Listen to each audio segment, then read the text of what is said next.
So we're live. Um, I just want to make a video tonight or a live stream. Just I don't know why. Just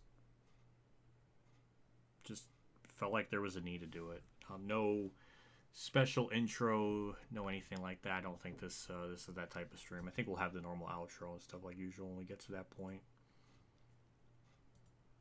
But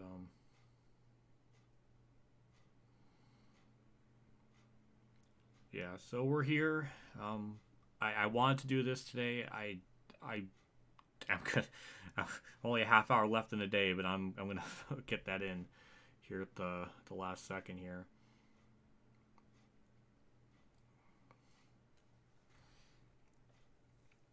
I don't know how the sound is out of sync. That's embarrassing. I have to fucking flip everything because I'm recording through the console. Yeah, I changed this.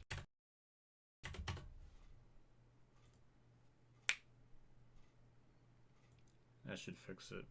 I have my face cam and mic synced. That's embarrassing. I'm not going to really stick to this camera angle for very long anyways, but that should fix it. My phone blooped. Don't know why.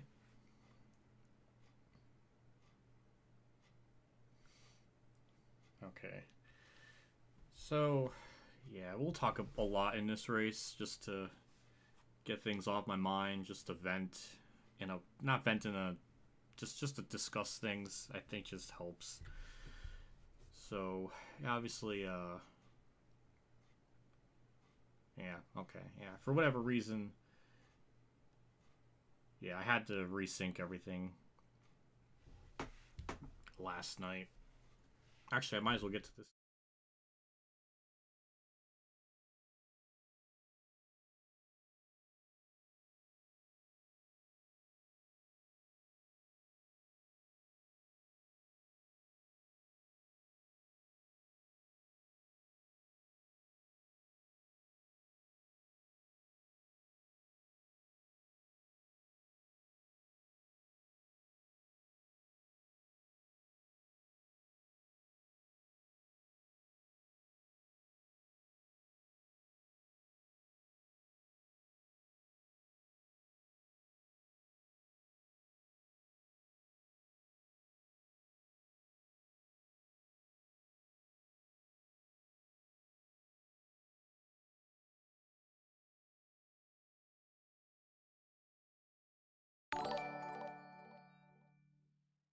Thanks for the stream on a tough day. Keep your chin up.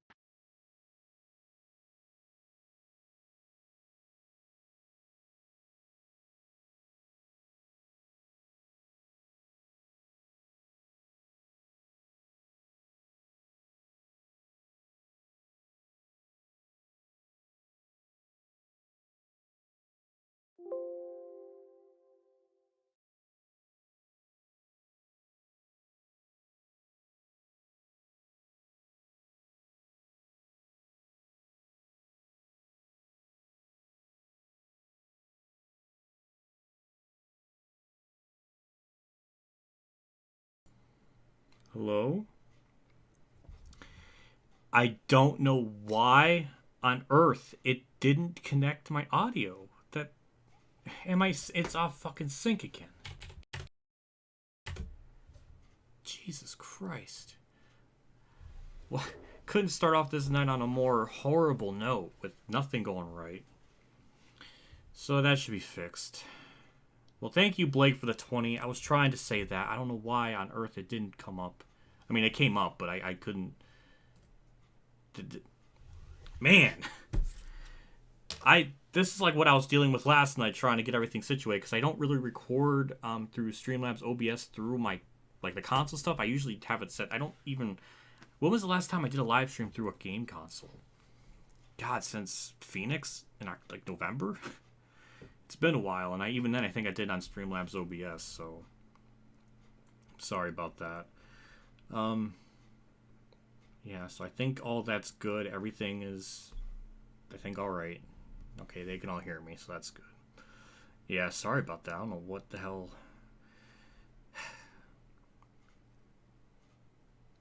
That was weird. So, yeah. I guess we'll just talk about just everything that happened. Just the timeline of events. I wanted to basically stream this like usual. I couldn't. I was up all night. I was just anxious, and I could not sleep. I had a bad feeling. So, yeah. I'm hoping the game audio isn't too loud, but I don't really know what volume to even put it at. So, I'll do some practice laps and we'll figure it out. But basically, did I even say thank you, Blake, for the 20? Thank you, Blake, for the 20. I appreciate it. It means a lot. Things are going. My brain is so scrambled. Hopefully, he's still here. But yeah, let's go through the race now, car. I think you've seen in the title and the thumbnail of the stream. I decided for game audio is too loud.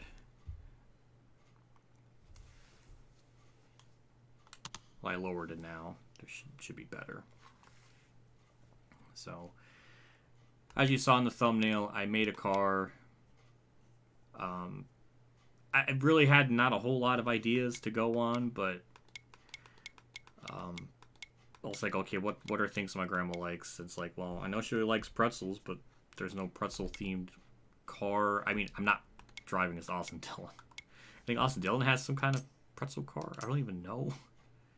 No, that sounds like a pretzel car, though. But yeah, so I decided to come up with something of my own. It's really about the closest thing to a snack that I think she really liked was M&M's. And her favorite color was purple.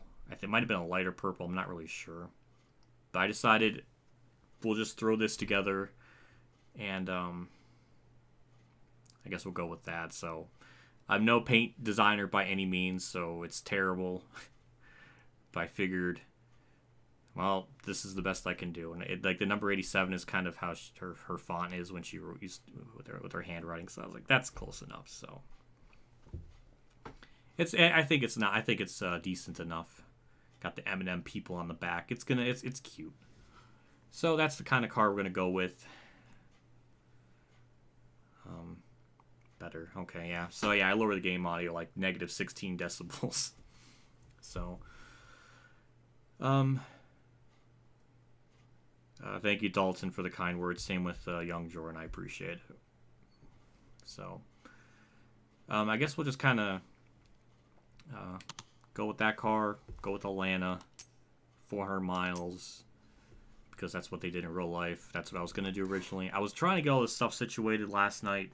Took forever because I don't ever do this on Streamlabs OBS. And I was trying to see if maybe I can connect my Switch HDMI to the computer. But I don't actually have an extra HDMI thing on this monitor. So I can't even do that if I wanted to. Because it's a little weird to go from this to chat. Because it's a little bit... I have to move my head a little too much. So I don't know. But the settings is all pretty good. Pumped up to 100. One time is wear. Strict yellows, multiple stages. Narrow skill range. Less effect for tire wear and all that stuff. So it seems pretty good. I did some practice laps. And it seemed like the race wasn't all too bad. But I did this off camera. I don't know how to describe it. It was just, it was actually kind of tough. So it's like, okay, maybe it could be done in this game. I don't know. So, thoughts on hand. I did see that on Twitter. Yeah, that was comedy gold. Comedy gold. I'm surprised. Makes you wonder, did Brad even take a second to lock the door? Because Hamlin just kind of turned a knob and opened it. Like, did Brad? Is there no locking mechanism on that, or did Brad just forget? I don't know. It's just funny. I'm sure that'll be mentioned on the podcast or something. I'm sure. Thank you, Landon Moody. Thank you, young Jordan. Thank you, Wolf, for the comments. I appreciate it. So, yeah, I guess I'll do some practice laps, get an idea of what the audio's like, and maybe adjust the face cam, because I think it's almost in a good enough spot. I'm not positive, but we got the race settings down. We're all good to go. I'm hoping the game audio, or not the game audio, the game capture, my face cam is in sync. I had delayed the face cam by like 1100 something, so I don't know what that translates to, but it should be something decent, I would imagine. Because I did some syncing stuff off camera last night. It seemed like it kind of got that situated. Oh my god. Hi TV. Hey my man, my sincere condolences on your loss. I hope this stream distracts you for the time being. I'm always here if you need to talk. Love ya man. Thank you, Hi TV, for that. That's awesome. I really appreciate it. I appreciate it. It means a lot. I'll go into the timeline of events to kind of give you perspective. Welcome to Atlanta Motor Speedway for the Quaker Just going State through my mind, 400 just everything that was presented by happening. Walmart. It's I'm Alex been Hayden, a bringing you the wave second of race from Atlanta emotions. this It's season. crazy. The It's teams like will be looking to leverage the lessons from the hoping race the game earlier audio's in not the too year loud. and lock up a playoff spot. I'll do some practice laps. We'll see how that... I'll talk like normal, and we'll see how it is, see if it's not too loud or anything. The volume decibel is about the same as the desktop stuff, so I'm hoping Alright, dig, it's dig, not dig. too bad. Let's see. Either way, just... yeah, I don't know what they did with this game. They updated stuff, made it a little bit tougher, so it's not as easy, because I really wasn't going to do a stream on this, or live stream at this track on this game, but it seemed like they fixed it, so it's a little bit tougher, so it's going to be kind of fun, dare I say. I originally wasn't even going to do this stream, but then at the last second I was going to do this, and I was getting stuff situated, but then...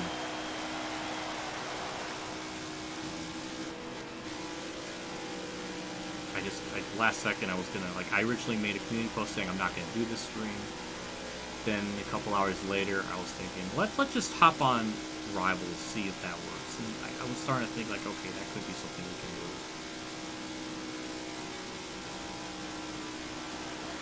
And then just, as the night was progressing, things just kind of got more stressful. I guess the game audio is alright. I could lower just a little bit more, just so it's not as overbearing. People want to actually hear me instead of the game. That's pretty cool to hear. So I think 25 decibels would be pretty good. I guess we'll try to go through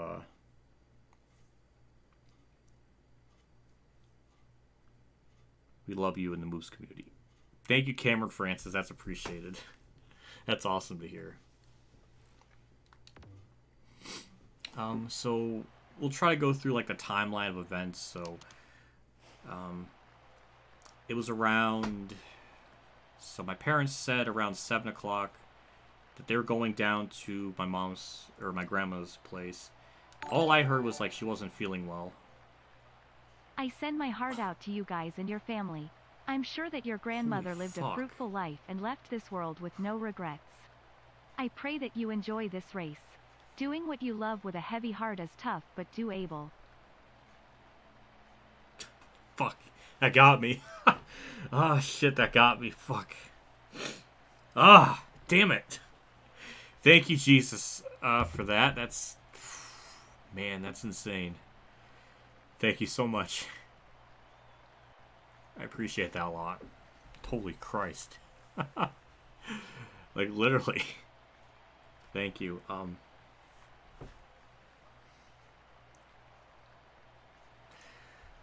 God. I hope so. I hope she lived a good enough life for her standards. I don't really know. That's the crazy thing. That's what drives me fucking nuts. It's not like I was, very, really close with her. But we had those yearly Christmas things where we always stopped by her house to celebrate Christmas for a long time. It stopped around 2017 or 18 because by that point she was already getting old. The reason why I have 87 on the car is that's how old she was when she passed. So, yeah. So I thought, that's like the only thing I can associate with. And it's ironic because 87 is something my other family member used to drive and like dirt racing and stuff. Not family member, but just a friend of ours in the family, George Suprick. His number is always 87, so weird how that worked out. So, yeah, that's why I went with the number 87. Yeah,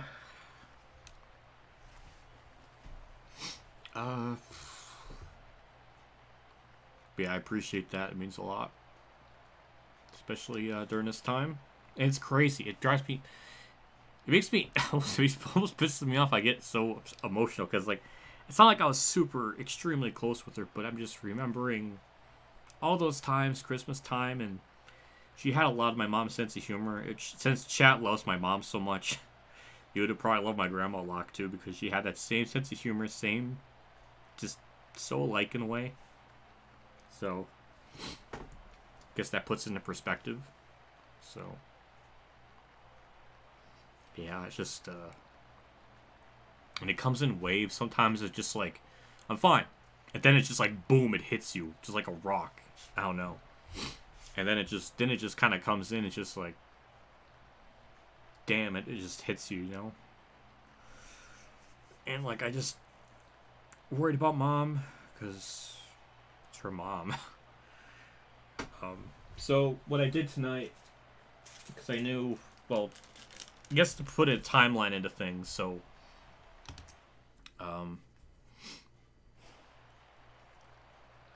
we went to,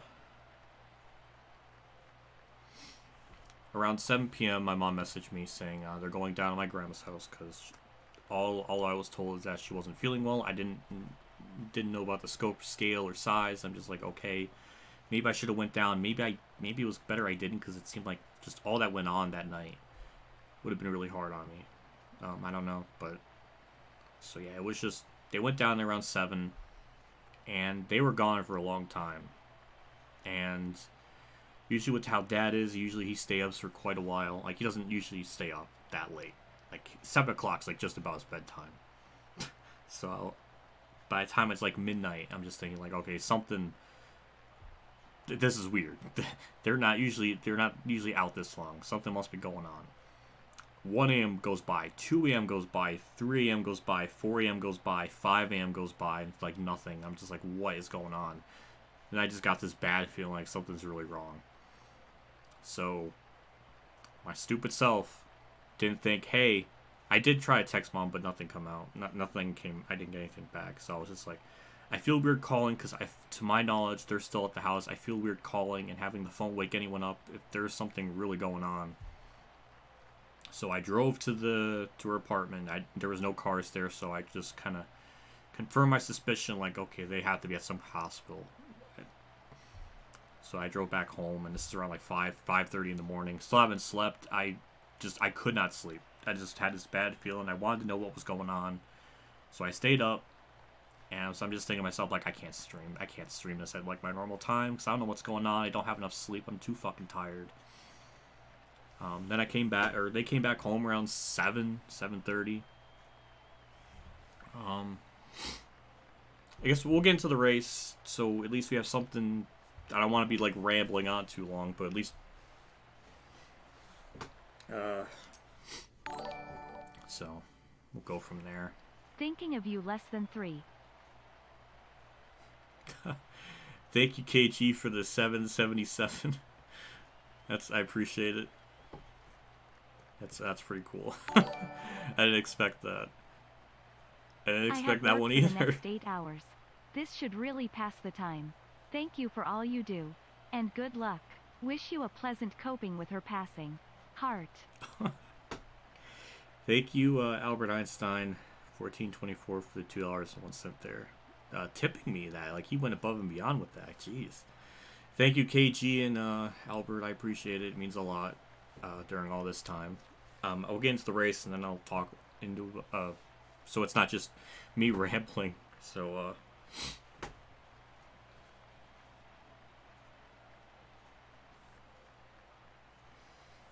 Thank you, Derek, for the kind words about the car. I'm no paint scheme designer, but she liked M&M's, so it's like, well, then that's... I mean, technically she likes pretzels a lot more, but there's no pretzel car. So, I don't know how on earth to make a pretzel car. So, M&M's is something I remember she always used to have at the house, so... that's like the next best thing. She always liked candies and such, so... Yeah, so they were gone for a long time, and it was just, I couldn't sleep. I could not sleep. Game, you are not. No game. I am not going to have Kurt be a snowflake in this race. No, I will refuse. I will take this. I will refuse to have this race make Kurt a snowflake. No. No, you are not doing that, game. I will restart this race. No. Okay. So yeah, they were gone for a long time, and I couldn't sleep, and I was just worried. I didn't know what was going on. I wasn't getting texts back, but I was getting pissy. I was getting pissed off because I'm like, where the hell are they? This is so unusual. But then when they came back home and explained to me the situation, like, okay, yeah, there's no way they would have been able to text me. There's a lot going on, so so they so from what I know, I may not have all the information,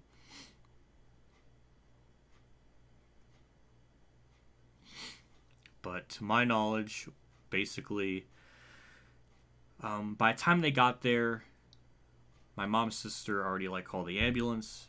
Welcome to Atlanta. They were saying she was just moving around, just not convulsing, but just throwing up, just unable to do anything. Apparently the house was a mess, and this part's important because she always was a neat freak, always liked to do things her own way. She was pretty stubborn, kind of similar to how my mom is. So she doesn't want to get help from anyone. I guess she put this off for days just to not bother anyone, which is typical of her.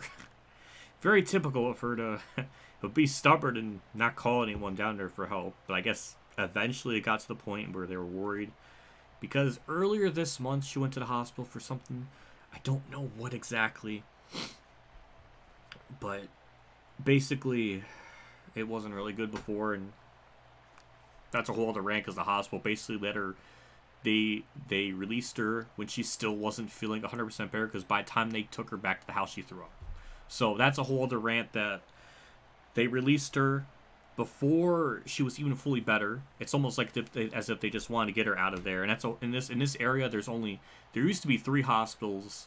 Now it's only down to 2. So now they're just not, there too many people and not enough space. So when they called the ambulance, bring her down to hospital, there was 10 ambulances there, just so many cars, just a lot of ambulances, just chaos.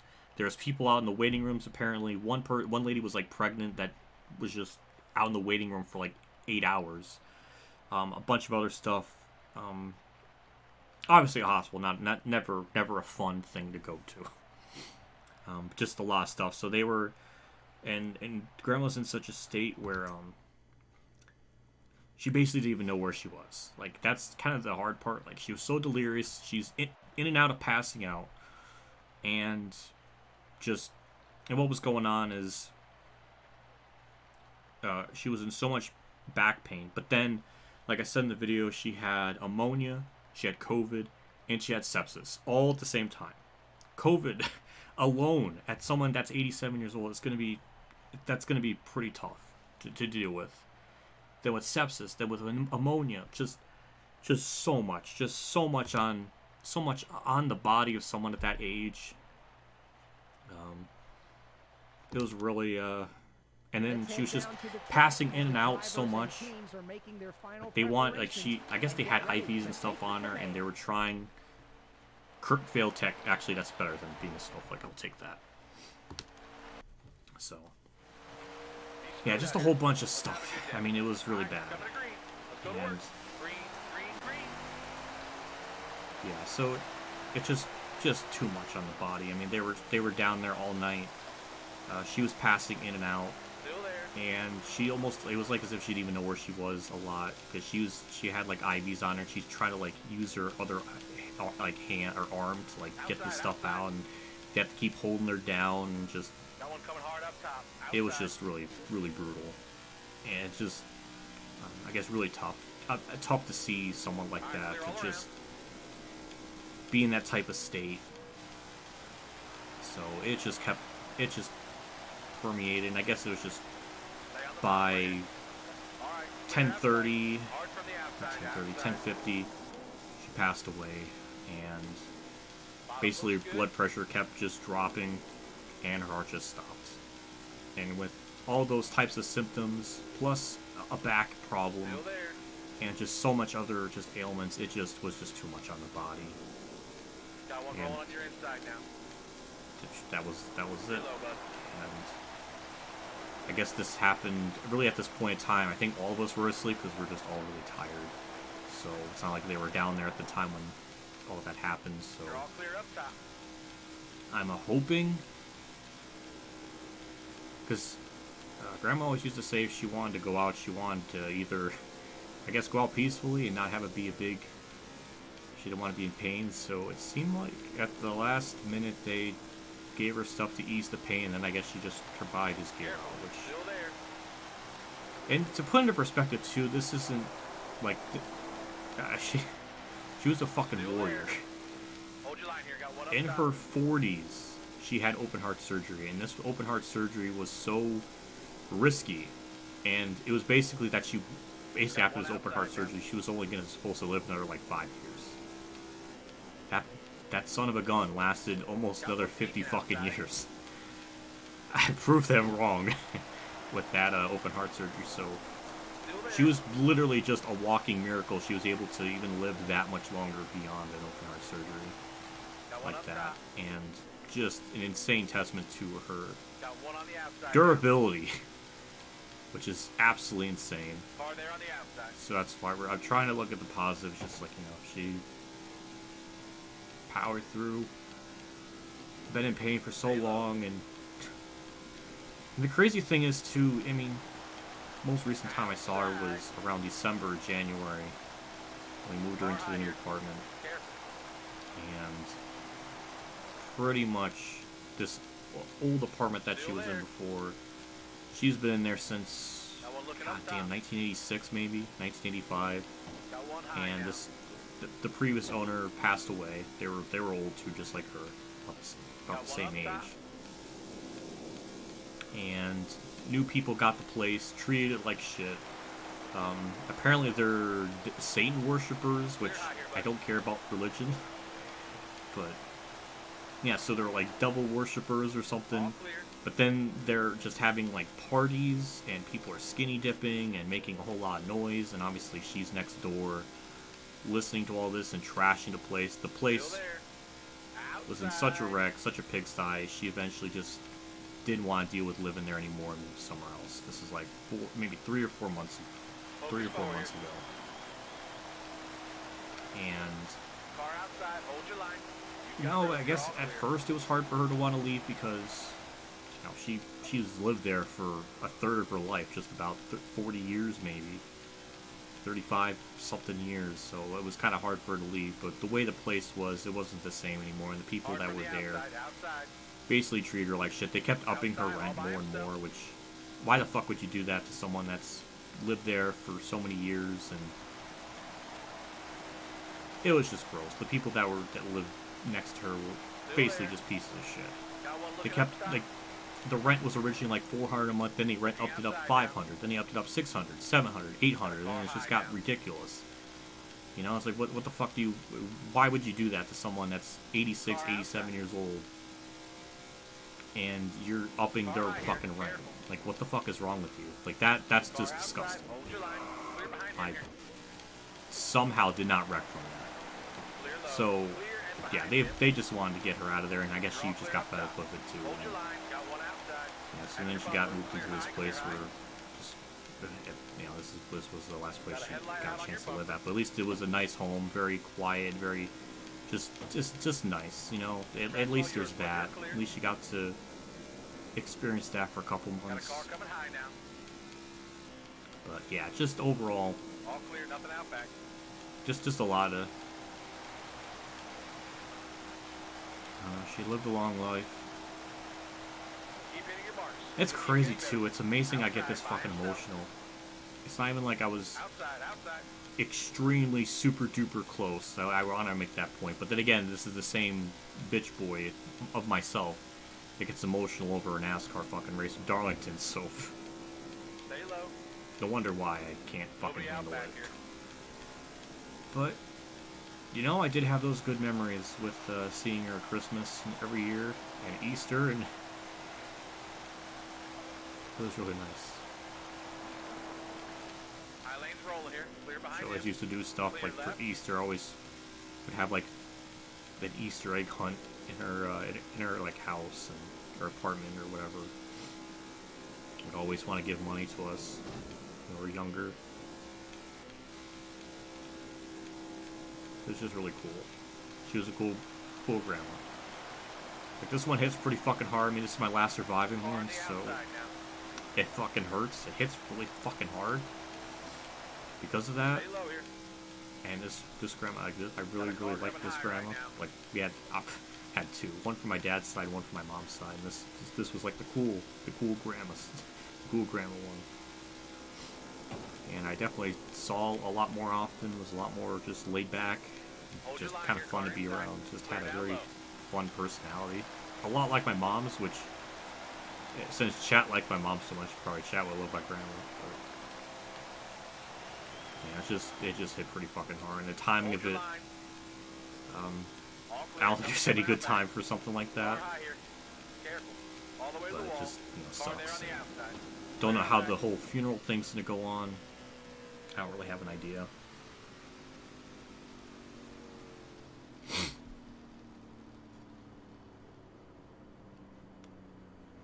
I'm surprised no one's pitting, but yeah, we're gonna stay out. So yeah, as you saw, we moved up through the field, but we kind of just stalled at a certain point in time. So yeah, the AI got a lot tougher. My face cam's in the wrong spot. It's supposed to be a little bit down here.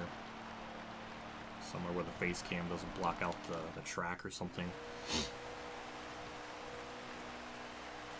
I'm sorry to go on such random tangents, but Pace car's it's off. Be kind of ready. important to Clear talk about behind him. all that. Yeah, face cam can go up a little bit more. It's supposed to be right above the track map. But Careful. Still there. so Got after one all outside that, I here. don't know how the whole Clear all funeral around. thing's gonna go. I don't Car know from the outside. if we're, I mean, I know she's getting cremated because that's something that she wanted, but I don't know the whole funeral ceremony. I don't know when that's gonna be, if there even is gonna be one, or I don't know. It just sucks with the timing Car because outside. Hold your line.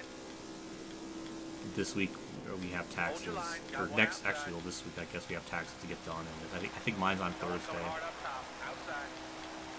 so I hope it doesn't land on the same day. And usually I wouldn't care about when tax season is, and when I have to go down because you can reschedule. But apparently, from what I know, this is the most recent like available date that I can get before tax season ends. It's either this or like April 18th, which I think tax season ends on the 15th, so we would be late. So I'm really hoping it doesn't land on a Thursday, because I don't know what to do beyond that. Because I can't just reschedule it for something else, because everything else seems to be booked, to my knowledge. So hopefully it's not on a Thursday. I don't know. Got one peeking outside. AI just really want to ruin my story time, but yeah. So everybody's staying out still. So don't know how that's all gonna go. And obviously, I missed a good chunk of the race because just all that stuff going on. I had a hard time sleeping because I just didn't know what was going on until much later. So I just later, I think I went to sleep around 8 a.m. Then I woke up around 4:30, which I think the race was already like almost halfway through. But considering the day I had, I think it's pretty understandable why I wanted to get some rest. Alright, clear outside. But I guess I didn't really miss anything, which I guess is technically, a good thing, so I don't have to, I don't know. So that was okay, I guess. Also, we got the lead, so that's cool. Got one peeking inside. All clear, all Did it- clear. No pressure from We'll behind. see how this kind of progresses, but... And then, obviously, as I'm watching the race, Clear I'm left here. just thinking, like, please don't let Logano win. Please don't let Logano win this. I really don't want my day to get any fucking worse. And, you know, Got he one did. up top. All right, got a gap. He Clear up won. top here. So that was really nice to have that all happen. So that just added on to the day, and then somebody said on Twitter that they're gonna make they got like screen grabs of people, I guess, being upset about Logano winning, and then someone said they want to make this screenshot into a T-shirt. And I was like, oh, that's nice. Again, no one really knew at the time I was dealing with, or what my message meant, or what my tweet meant in that Outside by context. himself. Because All clear. No pressure from behind. it wasn't for once. It wasn't me being hyperbolic. It was actually something, a lot of other things going on to make the day Got worse. a car coming high now. Clear all Because around. I didn't want to deal with Logano win and all that shit. That's just that one. If Logano had found a way to make my day worse, he fucking found a way. So props to him. Got one looking up top. Look ahead. So that was Clear, just clear outside. just the cherry on top of just everything going wrong. So, and just the weekend as a whole, I was really gonna make a video about the truck and Xfinity race. I was gonna make that its own video because I feel like just so much dumb things happened that it needed to be its own video. But just a lot of different things going on in my mind, I just couldn't have a chance to really make the video. I just felt weird to be in a ranty mode when I'm really concerned. So maybe tomorrow or the next day I'll feel a little bit better to be back to my normal self, relatively speaking. But right now, just kind of this whole wave of emotions of just trying to process everything. Hard from the outside. Outside. And ironically enough, Brad's going to take the lead. So props to him. Clear high. Clear high. Looking outside now. God damn. All clear. Thank you, Mike, for the 1999. I appreciate it. Outside. Hey man, been watching your channel for the last 5 years. Sorry to hear about your grandmother. Hardest loss of my life. Things will turn around, man, they really will. If they did for me, they can for you too. Best wishes. Thank you for that. Very thoughtful super chat. I really appreciate it. It means a lot, you know. At least for me in my life, I don't really have, real life friends to just go and talk to. As sad as it is, and lame as it may sound, chat is probably really the close amount of friends I have. You've been a part of it for so long. I thought it was just important to let you know what's up, what's going on. Because I didn't know how to approach it, if I should address it, shouldn't I? I guess I kind of answered my questions when... Well, actually before then, I have to rewind a little bit. I think it started with when I joined Day 500 stream on Twitch. Because I wanted to explain why I wasn't there. Usually I'm there pretty early on in the race. But I wanted to explain where I was at and just said what happened. And, as the legend Day 500 is, he was very understanding and very thoughtful and asked chat to give me hearts and chat did. That was really wholesome. Hold your line here. Got one up top. Nobody I don't know, here. just sometimes it puts into perspective. Just, I guess, how thoughtful people can be. So once that happened, and I was gonna kind of leave it at that, and just, but then once I saw the tweet about wanting to make a T-shirt of people's replies about Logano winning, which is probably a meme. It's probably a meme tweet, but I wanted to kind of make a tweet clarifying, like, okay, this is why I said my day got fucking worse because of what happened earlier and everything. It wasn't me being like hyperbolic. It wasn't supposed to be like a meme tweet, which probably is understandable for people to probably interpret as like oh, he's just being hyperbolic type of thing. So I've probably done that a lot of times before in the past. So not like they could have possibly known, so I understand that. I wanted to explain what I meant. So I kind of had no choice but to kind of explain it. So maybe I shouldn't have said anything, but I guess in the heat of the moment I was just like really fucking annoyed. You know, I don't want, you know, it's just kind of made things worse.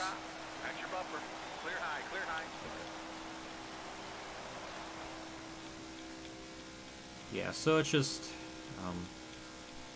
and then I explained it in chat, what my tweet meant and everything, or just, and it kind of just went from there, and then everybody was saying their condolences, and people in my Discord were discussing about things that are going on in their life, and I don't know, just puts into perspective. I mean, this isn't the first or last time that something, real life things happen, but sometimes it just kind of puts you into perspective of just, you know, what it means to have a community, no matter how big or small it is, to have your back and being able to talk and converse things and have it be kind of therapeutic in a weird way, to just kind of let it out. I mean, I've always kind of harped on my channel to be just kind of, I wear my emotions out there to the public. I've done it before, and I've always been brutally honest, whether people disagree or agree. I kind of just tell it how I feel, which I guess in some ways commendable, but when you have moments like this where there's just something going on, and to have chat kind of support you, and it's really I don't know, it's just really nice, because, you know, I don't really have any real life friends to talk to. I'm not really in the NASCAR clique. Like, I'm just not, for one reason or another. I don't really know why. Just I feel at times very just disconnected, very isolated from everything, and having chat and people like that, it helps a lot, because doing this shit is pretty fucking lonely. I'll say that much. It's pretty fucking lonely. So it helps a lot. You know, when I say something's going on and chat's able to kind of, you know, relay, just kind of tell stories and talk, you know, it just helps. It's weird, it's hard to describe, that being able to discuss about stuff like this helps. But it does. Basically, sometime after when the race ended, this might have been around 7:30. I don't know what time it was later in the day, but you know, I just wanted to do something for Mom, for my mom, which I didn't know what really to do, but I just figured, well, maybe I'll just go to Roadhouse, get some like takeout food for her, and do something that way. And she was tired. She got a lot of sleep in because she was really exhausted. And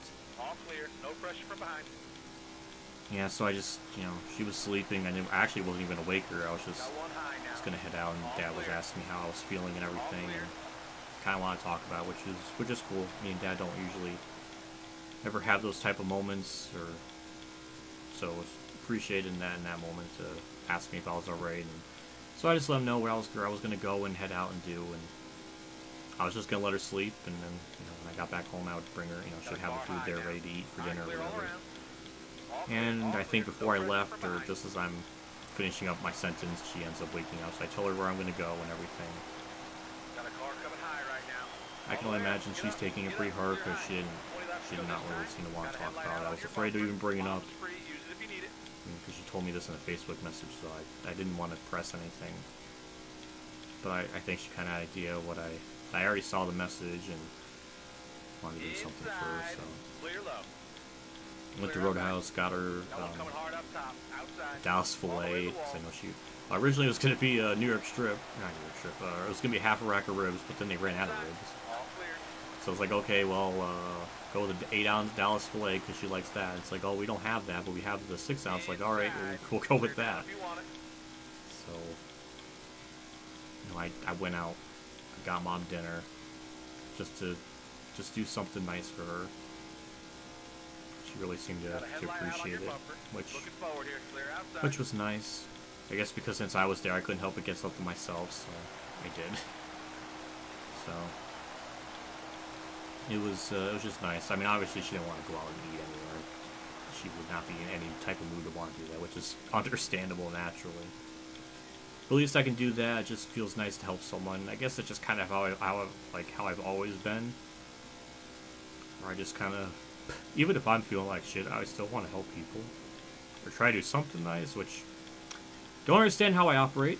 I don't understand why I do that. But I just thought, you know, if I'm suffering, then and I don't really know her as much. I can only imagine, you know, dealing with something like that where they lose a mother. So it was like, I can only imagine. If I'm suffering this, taking this pretty hard, then I can only imagine how she's taking it. So I just want to do something for her. High lane's moving. Clear behind him. Nobody out back here. Car high here. Careful. And everything. That's So your bumper. Clear high, it's the least I clear can high. do. I always try to do something for my mom once a month if I can, whether it be just taking her out to eat, One back. All right, clear now. or You got a just gap. dumb things around the house, laundry, garbage. You know, I mean, she's stubborn. She's stubborn, just like her mom, where she doesn't want to get help. She hates to ask for help, so sometimes I just have to kind of do it myself, or at least ask. But yeah, just felt the need to do it. Just, I don't know. Car there on the outside. Clear high. Clear high. Sorry, Chad. I just I went on a Outside, behind tangent. yourself. All clear. Nothing Didn't mean to coming go on out a back. tangent.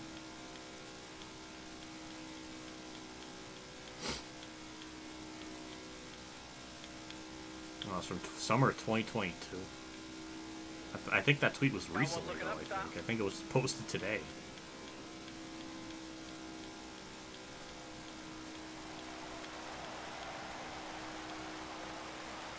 Hello, Spencer Boynes. Thanks for stopping Still by. there. Car outside. Hold your line. Sorry to go on All such a the way to the tangent. wall. I mean, I know this isn't like the typical fun, happy stream like it usually is. I think obviously by the title and just if people were checking Twitter and everything today, I think they kind of knew what they were getting themselves into with a stream like this. But as I was coming back home, it just comes in fucking waves with the emotions. Sometimes it just, you know, you're fine, and then boom, it just hits you, and then it just kind of breaks you. I hate that. Why can't it just Car on be the outside now. consistently sad or not? I don't know. It's weird how the body works or the mind works. I don't know. Hard from the outside. Outside. God damn, what a shove by Gregson. Good lord. Got a car low now. All clear to the bottom. So as I was coming back home, I was just thinking to myself more and more. All right. Clear outside. I just felt the need to stream, which felt weird to even do. I don't know. I just don't want people taking it the wrong fucking way. That's the one thing I worry about, because I'm still fucking Hard from the salty, outside. Outside. and I think I always will be that. People thought I was faking my dad's fucking heart attack for sympathy points and just Hold for your line money, here. Got which one is up top. fucking disgusting. It's like, I don't know what I could, like, I guess I should have taken a picture of my dad in like the most vulnerable state in his fucking life. Outside. Which again, I outside. get it, it's the internet. People are going to be skeptical and stuff, but Got one up top. you know, when people say shit like that, it's fucking disgusting. That's why I wanted to. Got one peeking That's kind of, outside. especially after all that. It's like that's why it was one fucking person in one shit community. Which I'll only say this once. 10 to go. Look ahead for me here. Clear Because there was a outside. period of time where I was a part of this community. I'm not anymore. The quicksand community, which is a whole fucking fetish thing, which Still there. Got and one just coming hard in up my top. it's Outside. just I was so stressed and so worried. I was just like, I need help from anywhere I can get to help my parents out. So I think I asked something about it in Discord. People were actually reluctant enough to help and do stuff. But then there was one fucking person that was thinking I was faking this and like wanted pictures. And I'm just like, fuck this community. Like seriously, fuck this community. What a bunch of fucking pieces of shit. Got one Because outside I don't now. know, like, what was I supposed to fucking do that? Got a car coming high. One thing I learned, don't fucking do that. I was better off not me even doing anything like that. So it's just, but nothing to fucking do with those people. And after that, I was like a month later, or a couple months later, I don't know. I was just fucking done, because then that spawned in a whole other fucking tangent where, because I shared a private video with someone that I think was $5, a video from like 1998 that was like $5, and they're saying, oh, I destroyed a whole fucking production company because I shared one $5 video with someone. It's like, that is such a fucking ridiculous claim. I'm out. I'm out. Fuck this shit. So I was just done. And when you're stressed and you're desperate, and you're just thinking like, you know, where else can I get fucking help? You know, I can pitch in myself. I had the GoFundMe, everything. Did I have a GoFundMe? I don't even remember. Back in 2019, I don't remember. But I just remember one fucking person thought I was making shit up. It was just gross. So I just want nothing to do with it. Because I guess that's what I should have done. I should have taken fucking pictures. Should have, I don't know, just, I guess I should have just done all that. And I guess that's just the one thing I worry about, is people thinking I'm like faking this shit. Because, like, that would utterly destroy my entire credibility if I'm faking this shit. It's just, I don't know, it just bugs me. Top's covered, stay on the bottom. Top's clear if Just you a lot want. on my mind. I'm just sick of it.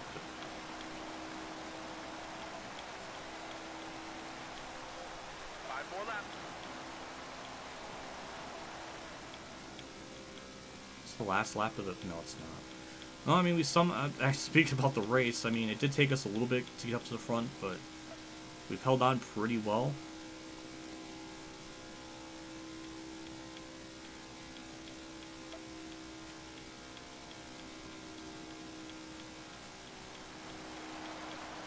Hold your line here, car inside.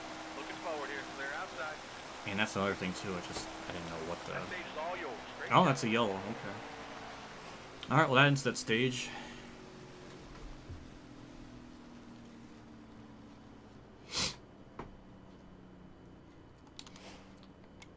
Yeah, we'll get our 4 tires.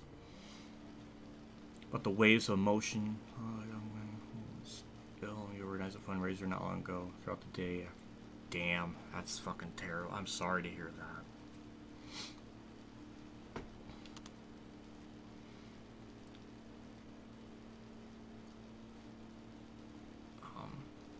Well, thank you, Terry, for expressing that story. I appreciate it. It means a lot that you took the time to talk about that and open up like that. I appreciate it. Thoughts on people blaming Chastain? I was gonna blame Chastain until I saw the replay, and it really was just on Harvick. I don't think Chastain did anything. Usually I'm the first person to roast Chastain, but in that case he didn't really do anything egregious there. So I'm not gonna blame Chastain on that one, for once.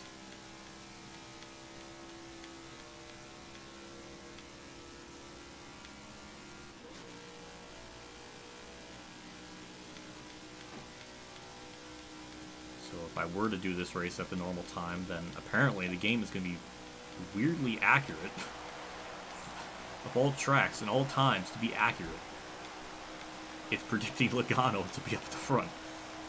That's, it was weird. It was like that last season with the Atlanta race, or the spring one where it predicted William Byron to win, and it was right. So I don't know if Atlanta's just a lucky track or what exactly. Well, thank you, Phantom. Yeah, someone did DNF. Alright, clear low here. I don't really know who yet.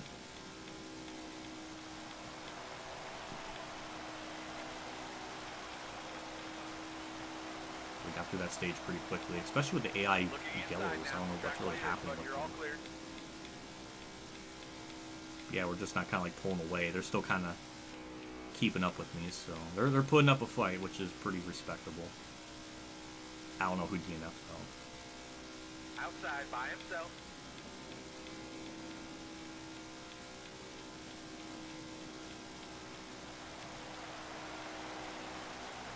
You're all clear up top. Hold your line. Got one outside. Focus forward here. Hold your 101 line, got laps one in this inside. stage. Got a We gap will behind have this to one, do clear down. almost 2 green flag stops if it goes green the whole way, which is interesting. So I don't know if that's going to happen. I'm not really sure.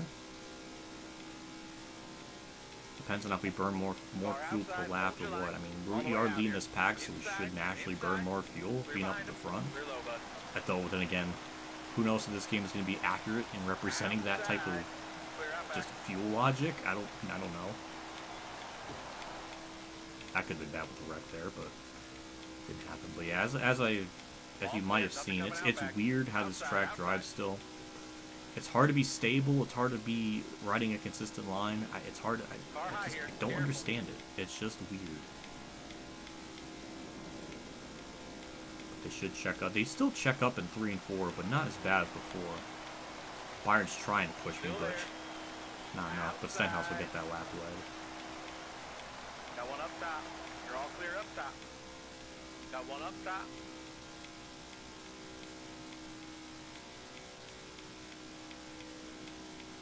Got one looking up top. I don't know what Jones was trying to do there.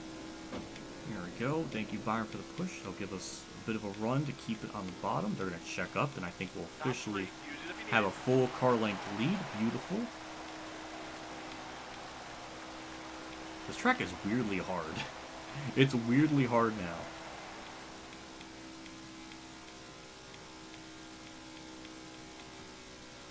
One back, looking outside.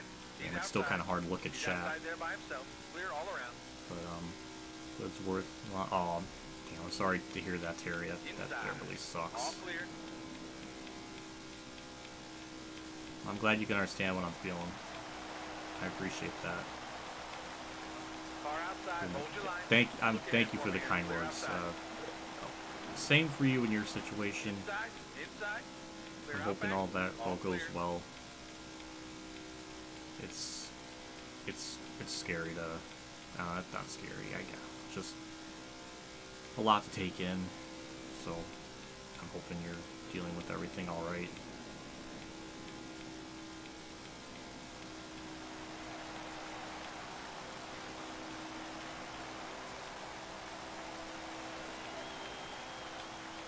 Got a car high now.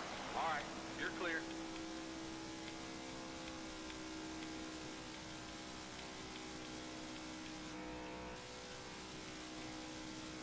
Well, as far as the race is concerned, I think I've exhausted all the story time I had for today. Outside. All right, clear all around. Just Car kind there of, on the outside. I think we can All clear. finally Got one high now. talk about Clear. the No race. pressure from behind. Outside. Clear all around. Thank you, Terry, for the Outside, kind all word. by I himself. really appreciate All that. clear. That's really nice of you to say, Got one looking up top. That's your bumper. Clear high. especially in Got times one like this. inside. Kind of puts things into Bomb's free. perspective Use it if and you need it. reminds Car you coming just high right now. there's always people Look out ahead there for me to here. Clear outside. Hard from the outside. see, All the way to up. talk Get to up, and get up. everything. Clear high. The amount of stories I have of Got one up top. interactions I've had in the past is pretty fucking wild. Outside. There was just, you know, in my life, I had to deal with losing a close friend due to like suicide, and Careful. Still there. you know, I was like 15, Looking outside now. and I think he was 14 or something, but we were in like a bowling league, and Still there. it was just a typical day. Nothing really went wrong. It just seemed like a very standard, normal day. And Still there. Clear high here, bud. you know, I get back home Hold your later line. that Got one night. up top. Clear I high, see bud. stuff on Facebook, because back then all of us youngsters were on Facebook. That was kind of like the new, that was like our Twitter, our version of Twitter back then was Facebook. That was used a lot more than, that's what just, I guess people my age used Facebook in the early 2010s, I guess. They were hearing like police scanners about this one house, and they were able to identify, you know, Got his nose in there. what Do happened, your what was going door. on, You're and clear right here. it just, you know, when you're 15 and you don't really think about things like that, and I mean, I guess it's always on the mind that, like, you know, these things exist, but when it happens to you, or when you have to deal with that, it fucking hurts. And the fact that I saw him, he did it later that day. The idea, or just Bottom lane's rolling here. All clear. Nothing coming out the back. idea that, you know, someone could be going through so much that you just don't know. It fucking hurts.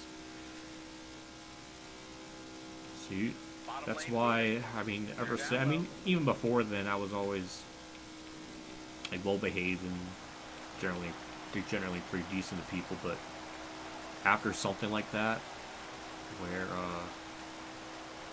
I always kind of made it Got one down low now. All a clear, conscious nothing out back. effort. I guess a conscious effort, and then it just became something I instinctually did. Just to be always fucking decent to people, because you just never fucking know. You never know what other people are dealing with, and what demons they're dealing with, and Got one peeking they may be able Clear to all hide around. it, like, really well, enough to the point where you just don't know. So it's always really important to just like, be decent to people. And that's something I've always done. Even if something mundane is going to get fucking McDonald's. Be nice to the people at the drive-thru. Be understanding. If they make a mistake, don't just rip their heads off for it. You know, just they're just that's just how I always wanted to be, and I just want other people to be, and Forward here. Clear outside. just be better. You know, it's just hard. And that's kind of why I actually wear this necklace. Which really has no, it's not like like my friend gave it to me or anything, but this was the necklace I was wearing when he passed, and I just felt weird to take it off because it was just a moment in time that I was wearing this, and I just feel weird to take it off. I think the only couple of instances I've ever taken off this necklace was if I ever have some kind of, like, x-ray to do or doctor thing where they, like, absolutely have to take this off, then I do take it off. So I think I might take it off maybe a handful of times in the last 13 years. Outside. But the necklace has a significance just of that period of time that I was wearing when he passed. I've worn this for like a year before he passed, or like 14, 15 years now. So that's why I wear it, because even before then I wasn't a jewelry person by any means, but it had a bit of a connection, as random and dumb as it may seem. So, yeah, I don't know, just, yeah, I don't know why I'm going on these tangents tonight. That wasn't part of the story time checklist. Oh, God. Car outside. Hold your line. All the way to the wall.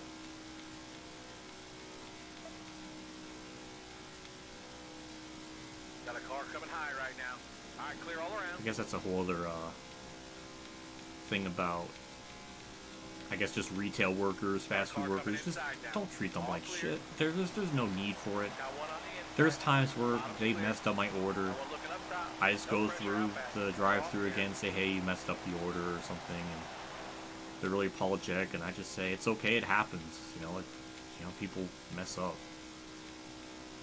But then again, it probably helps too that after anywhere I go or get food or anything, I always check to make sure everything's there, because it's just something I do. But yeah, it happens. People mess up the orders. There's no need to chew them out. It's kind of the same with any customer service retail place. There's no need to yell at them back or give them an attitude. There's no need for it. Just, I have a ton of, really anyone that has a standard, normal, 9-to-5 job. I'm not going to just, there's an incredible amount of respect for them to do that. Even if something is looked down on as fast food places, they got to make an earning. They got to do what they need to do. It's respectful. I'm never going to just, knock down or make fun of people for that. That's why it's always good to be decent. A decent enough human being to not cause problems. I don't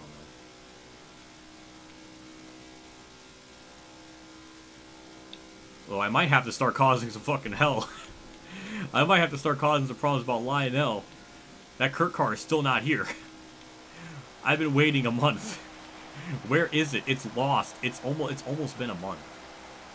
I think I contacted customer service like a week and a half ago now about where it is, and apparently it was like 2 weeks in shipping. Like it was 2 weeks of inventory. Still had to explain about the week where it wasn't out, but then they're telling me, okay, well later that night we're going to update the shipping process and it's going to be shipped out. I checked the shipping process later that night and the next day and the day after and etc. And it's still in North Carolina where it's at. So you can't tell me, don't tell me it's being shipped out when it clearly is not, or I'm not being informed on it. Don't. I might have to start getting a little bit salty about that. There's a time and a place. There's a time and a place. Yeah, I was pretty understanding, pretty, you know, normal, neutral on the phone, you know, I just want to understand.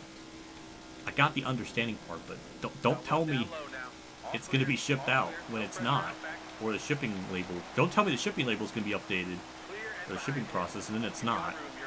Like, the first car I got there took like 3 days to get here, you know, like the Kurt Busch Atlanta car. So I figured, okay, well then I guess this one wouldn't take that long to get here. It's taken about a month, so I don't know where that's at. And another frustrating thing too is I paid premium dollar for that. He's moving. Clear behind him. All clear. Nothing coming out back. Custard. I paid premium dollar for that, and now I see it up on eBay for like $90 versus the Lionel site. I think it was originally like 120 or something, 114 or something. It's like I could have just waited and got it on eBay, but for a cheaper price, I probably would have gotten here faster. Would one random person be able to be more efficient in shipping than a whole like company? How does that happen? I don't know. It's a mystery. This Kurt car, ironically, Kurt is behind me, which is very cool. It's baffling. Got one peeking outside. Outside, all by himself. Still there. Car there on the outside.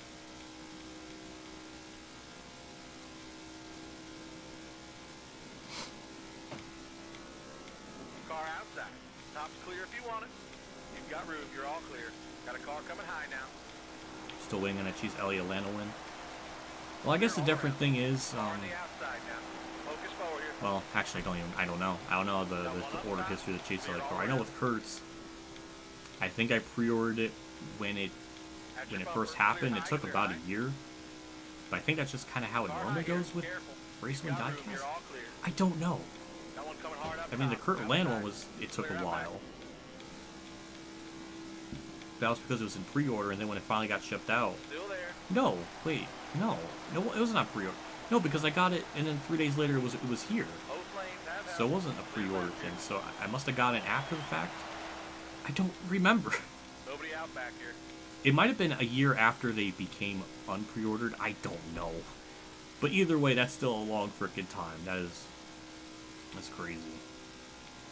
God, I hope I don't have to wait like 5 months. All by himself here. Clear down low.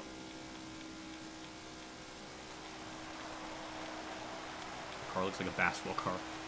Yeah, that's kind of the point of the car. It's a Michael Jordan inspired type of car. Of all the cars Kurt had to win in, it had to be about the ugliest looking freaking paint scheme. Which, that's what I would say months ago, but now it's growing on me. Now it's like it holds a different significance because it's like now it's his last win car, and it's just like, okay. It means a little more than just a bad paint scheme. It's a slightly better it's a slightly above average paint scheme now. Weird how that works out with time.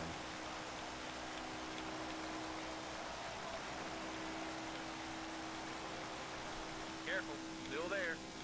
Outside. Car outside. All clear. Car on the outside now.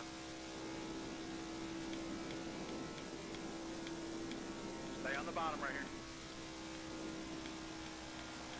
Alright, clear outside. Well, I mean, I will say this, the AI are giving me a really, really tough time. Hold your line. They're not making this easy. Car high here, careful.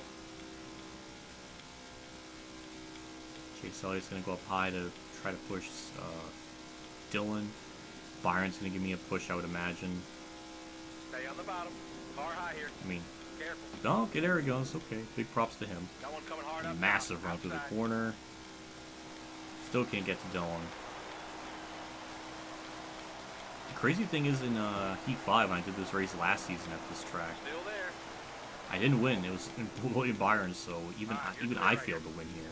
Outside, outside. So hopefully that doesn't happen again. That'd be really embarrassing. Wave them guys off. Oh, that's the yellow, so okay.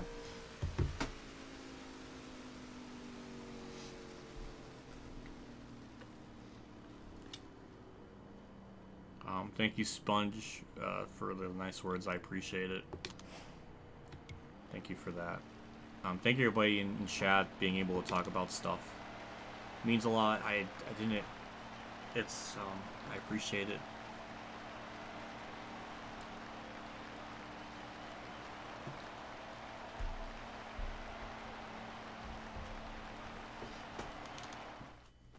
So we pitted. We actually cycled out first. Have a good And then day. building a model of that car and having to do paint schemes by hand with all its wheels and everything. Oh, that's true with the Kurt one. Yeah. Well, the thing is with Kurt's, it's, I mean, they're already made. From what I was told on the phone, that car I'm getting is the last one that they had at the factory. So I guess it's already all, like, custom made and everything and finished. I just do not know why it's taken so long to ship it out. Like, I don't know what to do now. I guess I could just keep waiting, but, you know, I want to make sure it gets here. I've been checking outside, like, every day to make sure it gets here. It snows, it rains, like, I don't know where they're going to put the package. Sometimes they put it in front of the garage door. Sometimes they don't. Sometimes they put it on the front door. And it's like, I don't want to get the car... I don't want the box to get wet or snowed on or anything. So, you know, I just don't want that to happen. Sometimes the garage door is open, they still won't bring it inside. Sometimes they do, sometimes they don't. So I don't know where they will put it. So you basically check around the house like every day. Car outside, hold your line. Track's all yours, bud. You're all clear. Hard from the outside, outside. Clear high behind this one, got a gap up top. Headlight out on your bumper here. I was looking at chat, it messed me up. Now they're all gonna slide up. Actually didn't even slide up that bad. That was interesting. Got one looking up top. You're all clear up top. Got one rolling. I do want. Oh God, Chase. I do wonder. This is gonna be an interesting question. Got one looking up top. Is this Atlanta better than Ignition's Atlanta? I'm gonna have to say yes because we're having a normal race. Ignition sometimes it just don't work at all. All the way to the wall. I mean, at least here you're given competition. Like, at least there's that. So I guess it technically is better than Ignition's. Careful, still there.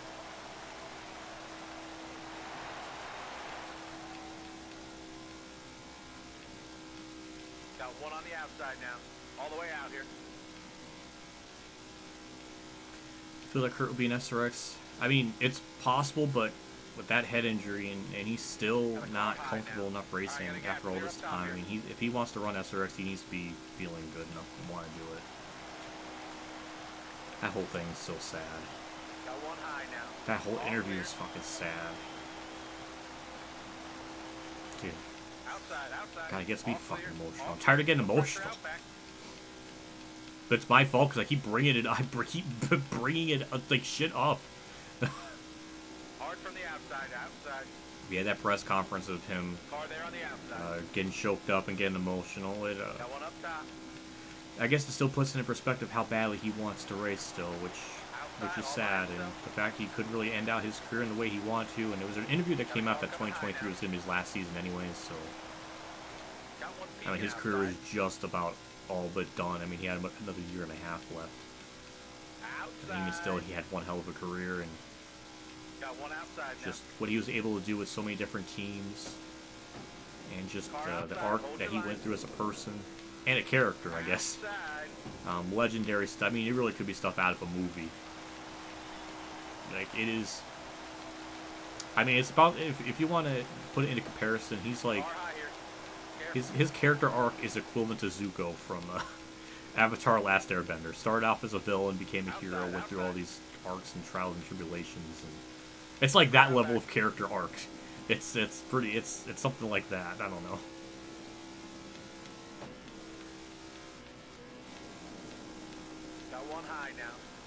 I'm actually really surprised that the AI are kind of having like a normal race.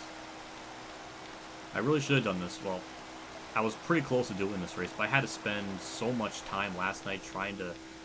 Because I never done anything through Streamlabs OBS with the game cap, like the video game cap, like Elgato game capture. Everything I've done up with the Streamlabs OBS is just through like PC games, and that's a lot easier to set up. Here you have to factor in the desync or the audio and video delay to match with the game capture.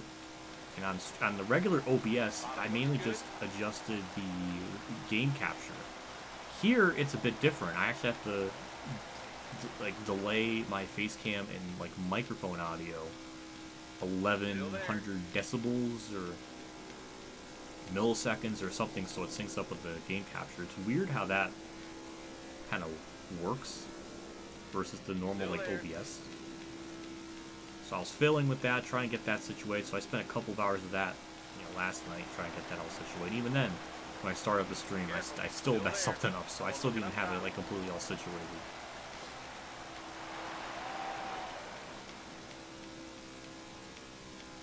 Either way, yeah, we're just kind of hanging on. We've been, it definitely took us a while to get up to the front. It definitely was not an easy thing. Yeah, if we're going to be doing this, or we're going to be going back to the Atlanta race for the fall, I guess this track would be another really good one to race at, because it's working. It's actually not... It's kind of doing what it's supposed to. It's a little herky-jerky with the way the AI drive turn 3 a little bit, but nothing egregious, so... Definitely better than Ignition, that's for damn sure. I think I just doored Cindered there, which is kind of... I'm fine with.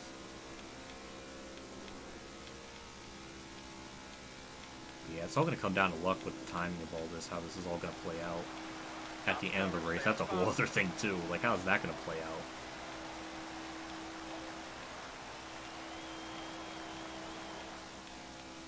Still there. What I really need is some kind of drafting help, like what Larson's doing there. He keeps ducking down low. Kyle, not now. You're getting salty in my M&Ms there.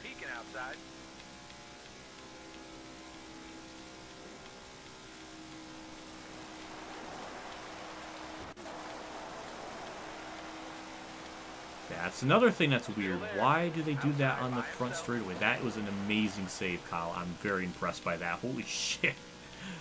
Damn. That was insane. I don't know why they do that on the front straightaway. If you tap them a little bit, they just get out of control. I don't understand the degree of that sidewaysness. Chase Elliott's really, really being a bro and pushing me. I appreciate it. Yeah, we're going to have such a... That could have been bad. That could have been really bad. I could have went down pit road there and a lap or two down. Bottom lane's moving. Clear low. Well, it took a while, but we finally got shuffled out. Kurt's back there, which is cool. Kurt got 4th here in the spring, so that was fun. Todd Reddick actually had a shot to win here too in real life. Top lane's clear. So makes it all the more frustrating because that 45, that's what Kurt could be doing. He could have had a good run at this race. Probably could have won Kansas, the other Kansas race, because Bubba's car, it was the same chassis and everything that Kurt won here in the spring. So, and then Bubba totaled that at Vegas for being petty. So there goes that race-winning chassis car. So that was smart. Stay low. So yeah, Kurt could have had 2 wins. That would have been great. I don't know what his sponsor would have been or anything, because I think Bubba's was kind of like a Bubba sponsor, like in particular. So Clear low. don't know. But yeah, I'm salty about that. Not really salty about it, but it's just more of just Still damn, there. that could have been Kurt's other win. Still there.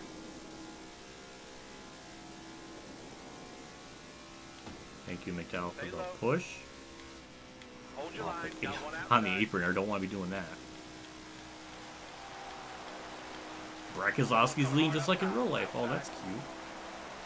Cindric was up there in the race at one point, so that's somewhat realistic. Reddick's up here. Oh, that the game's like trying to, it's sort of trying to recreate reality a little bit. That's Got one adorable. outside now. Clear high behind this one. Got a gap up top. I agree, Sponge. It does hurt my heart just thinking about it. Like like obviously in 2022, I wasn't expecting Kurt to win a championship. I don't really think he had that car or reliability with the car or anything. But man, he could have got another win. Still there. Probably could have really ran like decently in Vegas. I think he ran well in the spring race as well, so he could have had another good finish. You're He all clear probably up could top. have weaseled his way into the round of 8. That All would have been clear. pretty No cool. pressure from behind. Weirdly enough, at least, well, not I don't think every year, but Car he there on the outside. weirdly sneaks his way into the round of 8. A lot of times. He did that in 2019 and 2020. I don't think he did in 2021. I don't think he All the did. way up. Get up. Get up. Probably would have happened in Outside. 2022 by some Outside. miracle. Nobody out back here. Hold your line here. Got one But yeah, up he would have top. had a probably Clear decent all season. around. 2023 could have been, Clear left. especially with how much better 2311 is. Yeah, I don't think he would be. I don't know. It's too early in the season to tell, but he probably could still have decent runs and not jump the car like Reddick did in Vegas and stuff.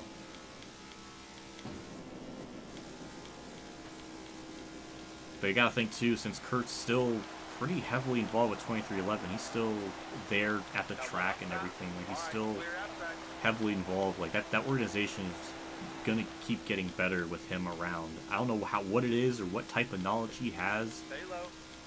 but it is invaluable stuff Car on the outside because now. he makes any Clear team high he here, joins bud. better, and he's able to elevate the Jamie McMurray's one car in 20.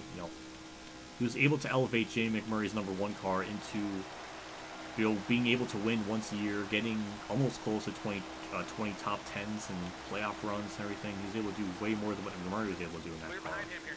All clear.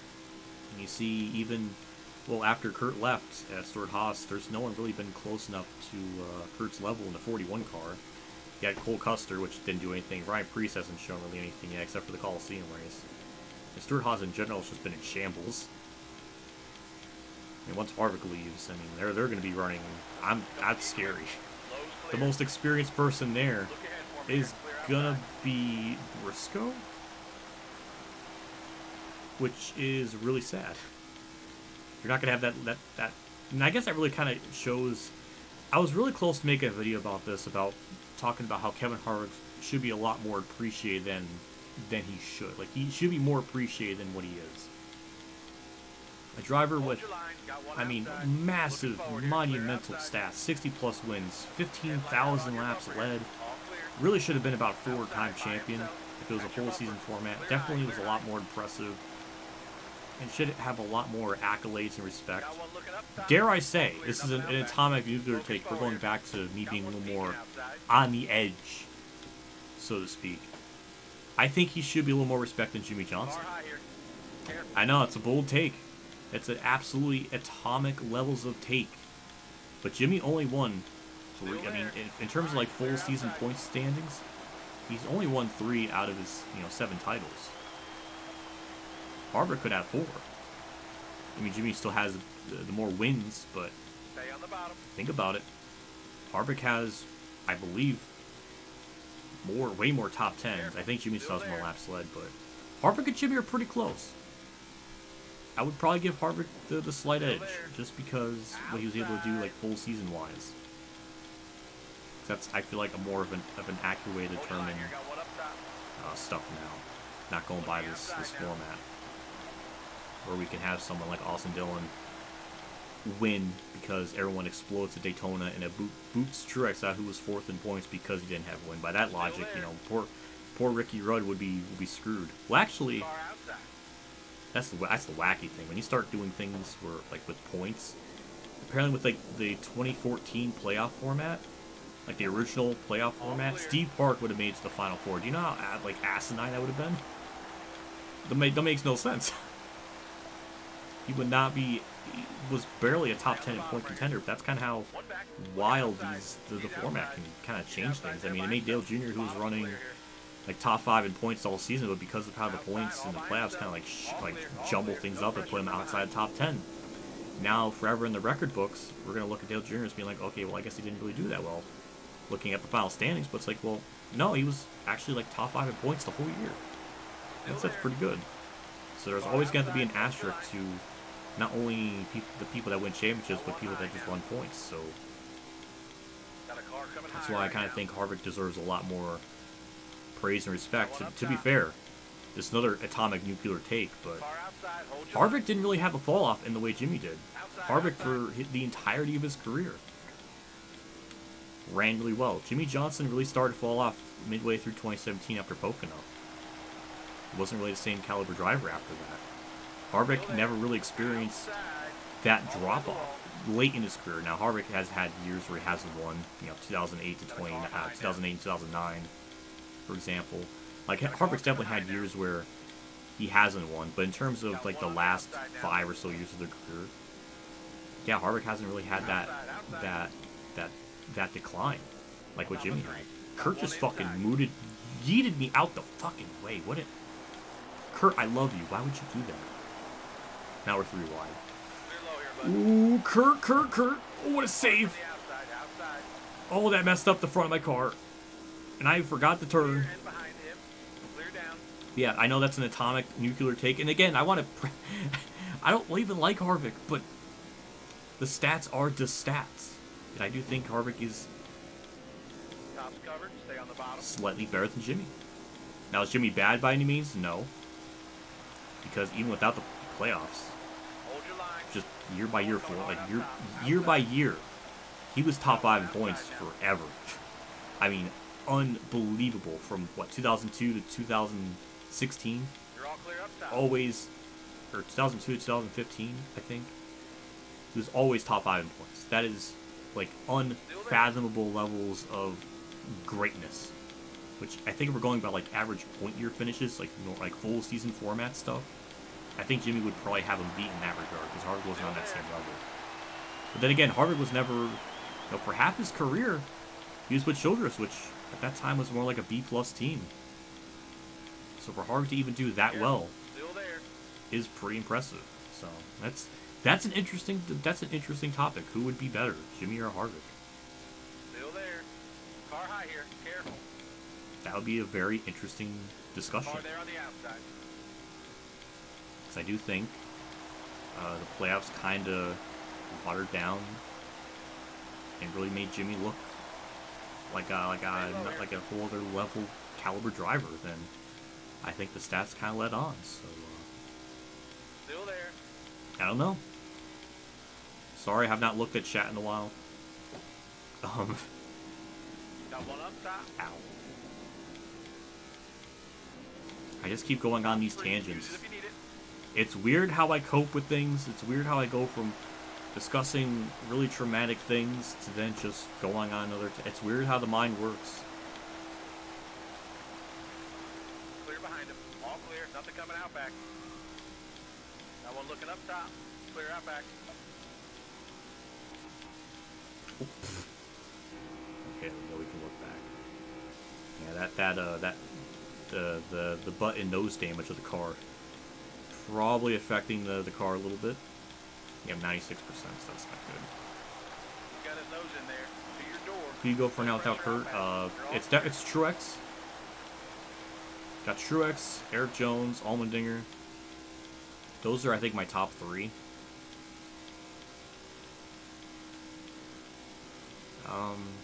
I did make a tier list. This is back in like Halloween time. I did make a tier list of my favorite drivers and everything.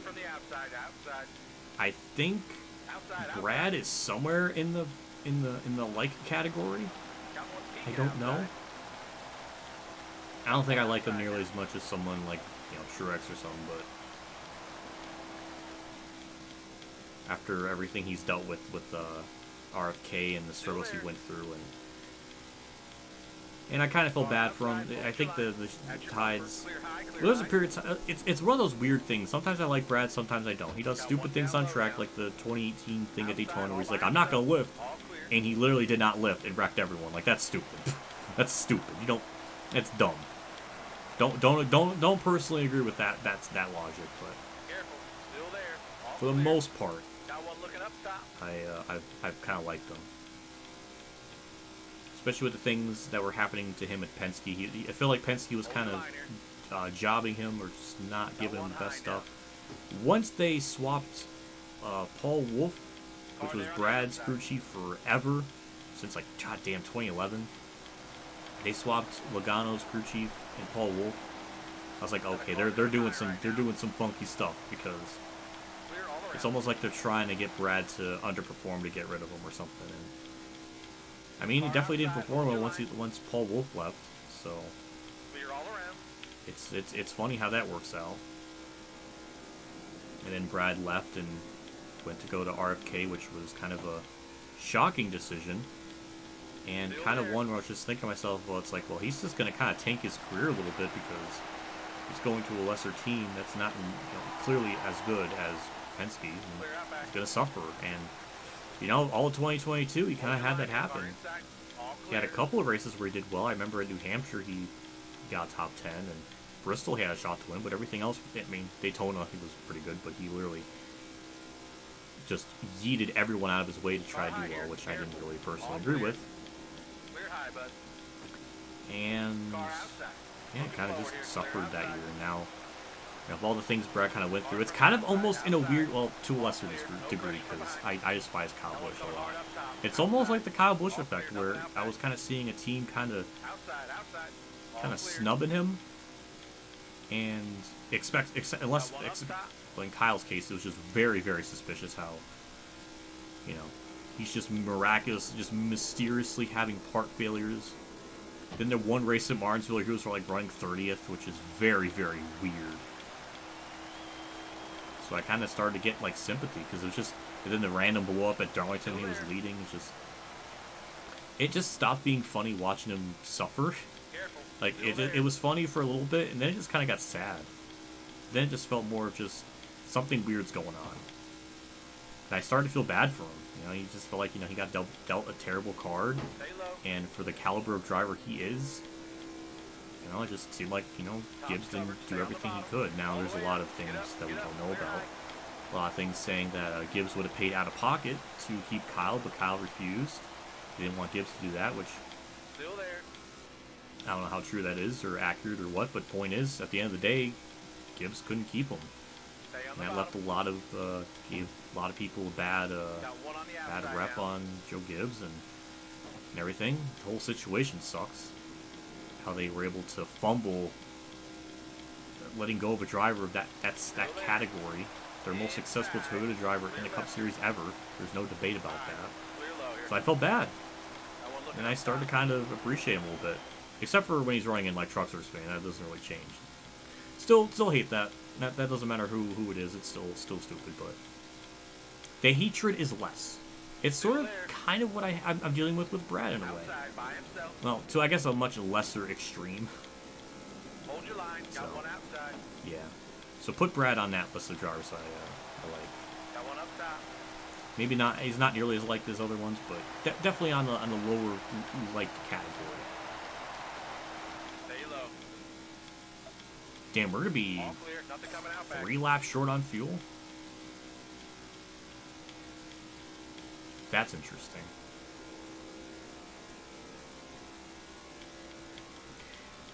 The thing with Brad too is, even with the full season points format, Brad still would have been championship. So I still hold him in pretty high regards. Granted, in the real life chase, Brad had to get lucky. Jimmy had some horrifically unfortunate events at Phoenix, where he blew a tire right off of exiting turn 4, smacked the outside wall. Then at Homestead, he had a mechanical failure, So I think even without the chase, the point situation would have been just as close. No pressure out back. Because Brad would have, he still would have won.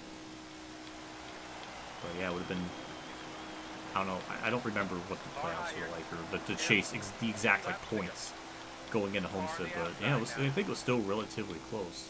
Looking outside now. But yeah, even with a whole season format, Brad would still won, so I still hold him in pretty high regards because he was a very reasonable, deserving champion. And in my Discord, I have a pinned comment on, full season point format champions. I think K-Cal did the same thing with Xfinity and Trucks. And yeah, it kind of paints a different picture on just certain things, like how Busch definitely have a lot more championships. No, I think he still has. Okay, well, I guess 2 full legitimate ones. 2015 I still don't count because he didn't show up. He wasn't. I can't say he didn't show up, but he wasn't there for like a third of the season. And even if we factor in like all the races he did, those other 25 races, I think he still would have been top 5 in points. Like he was good, but I wouldn't consider him like championship caliber. But I don't know. That's the thing. Like I guess that's what people misconstrued or just don't know. It's just, but just like if I was a race car driver dealing with this format, you're just doing what you need to do with the format you're given. Like I understand that. And by all means, they did exactly what they needed to win the format. I can't fault them for that, but how the system determines that, I will have a very big disagreement on. All the way out here. And something else I might start doing. I don't know if I'm going to do this more often, but I was watching the 2000 Phoenix race. I think Brock Beer made a tweet about he was rewatching it, and I was like, oh, I'm going to rewatch it. I'm going to rewatch it too. And I was watching it, and it just kind of brought back everything. I was just like, this is why I love fucking NASCAR. The broadcast was really good. It made everything. I mean, the race was pretty decent. It was. If you think Phoenix is bad of a track, go watch those older races, especially the one in 2000. There was lead changes. There was battles throughout the whole pack. It also helps that the broadcast was really good too. That elevates it. I mean, they talked about everything. Every driver, you knew like what was going on. Like there was an incident with Kenseth and Bobby Hamilton. They went into detail about the incident, how it happened. Bobby Hamilton wrecked, something broke on the car, and that broken part went under Kenseth's car, blew a tire, and they hit the outside. Like we got inside scoops of that, and they were able to go through everything very meticulously. And again, that race was near the end of the season. Bobby Labonte had 201 point lead over Dale Earnhardt, and I think Burt was like 236 back or something. And the race didn't suck because there wasn't a championship, right? It was still engaging because generally when I watch a race, I do want to see a good race. Now a championship battle just kind of adds to it. But it didn't make it just completely boring. It was still a good race. So I think we can have, well, I mean, this is me speaking. I don't think anyone would want a full season format anymore, but I mean, I would be fine with it. I mean, in the F1 race, when F1 went to America and stuff, I mean, by that point, Verstappen had a massive point lead, but, it didn't seem like it bothered anyone, didn't deter people from not showing up to the race because the championship was settled and done with. People just wanted to go to see a race, which I think is, a big part of it, and I just think NASCAR's kind of lost the plot with that. Don't know why my phone blew, but that's a character on the channel now. It might as well just be another active member to my cinematic universe. And we're going to be so close on fuel. Oh my god, I didn't even think about it. So we have 11 on fuel, 12 to go in the race. We're going to be cutting it stupid close. And the fact is, too, we passed lap cars. I didn't even get a chance to mention it. I guess everybody else kind of got through it eventually, but yeah, that kind of jumbled things up a good bit. So that's another interesting layer to the race. We're actually having green flag runs. That's really nice.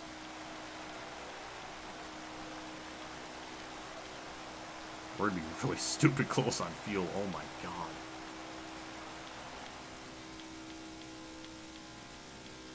Yeah, maybe tomorrow I'll talk about the Xfinity truck race, because there's a couple of things I do want to talk about, and you'll get a taste of it here. I don't know if I have it up for me to really go into character and rant like crazy, but I'll say this much. The fact that Justin Allgaier, which probably is another Xfinity driver that should be a lot more higher praised and respected, because if there wasn't any leeches in that series, he would have like 40+ wins and probably be like the highest winningest driver in that series when you factor out cup leeches. Saying that race was an embarrassment, and he was like just embarrassed to be a part of it. And then the broadcast booth, the way they reacted to it, I mean, it set me the fuck off. They just brushed it aside and just said, well, the race is fun, and just completely just ignored him. Just the levels of disrespect to Justin Allgaier in that moment was just disgusting. And for the broadcast to so blindly and so just clearly just defending the product, which at that point in that race was caution-filled, many wrecks. Josh Williams just yeeted himself out of the race, literally walked out, because NASCAR enforced a rule that they never really, ever really enforced normally. And he was just, pissed off and, left. The amount of commercials, not the amount of commercials, but the amount of wrecks. One wreck took like 20 minutes to clean up. I mean, all of stage 1 and 2 was a disaster and just terrible. And to blatantly, instead of having an interesting conversation about, hey, maybe Justin Allgaier has a point, or maybe like, hey, I understand his frustration. It has been a rough day. No levels of like playing back and forth of a discussion. That's an interesting talking point. I'm not saying the booth can't just not say anything. I'm not saying the booth should just go and just rant.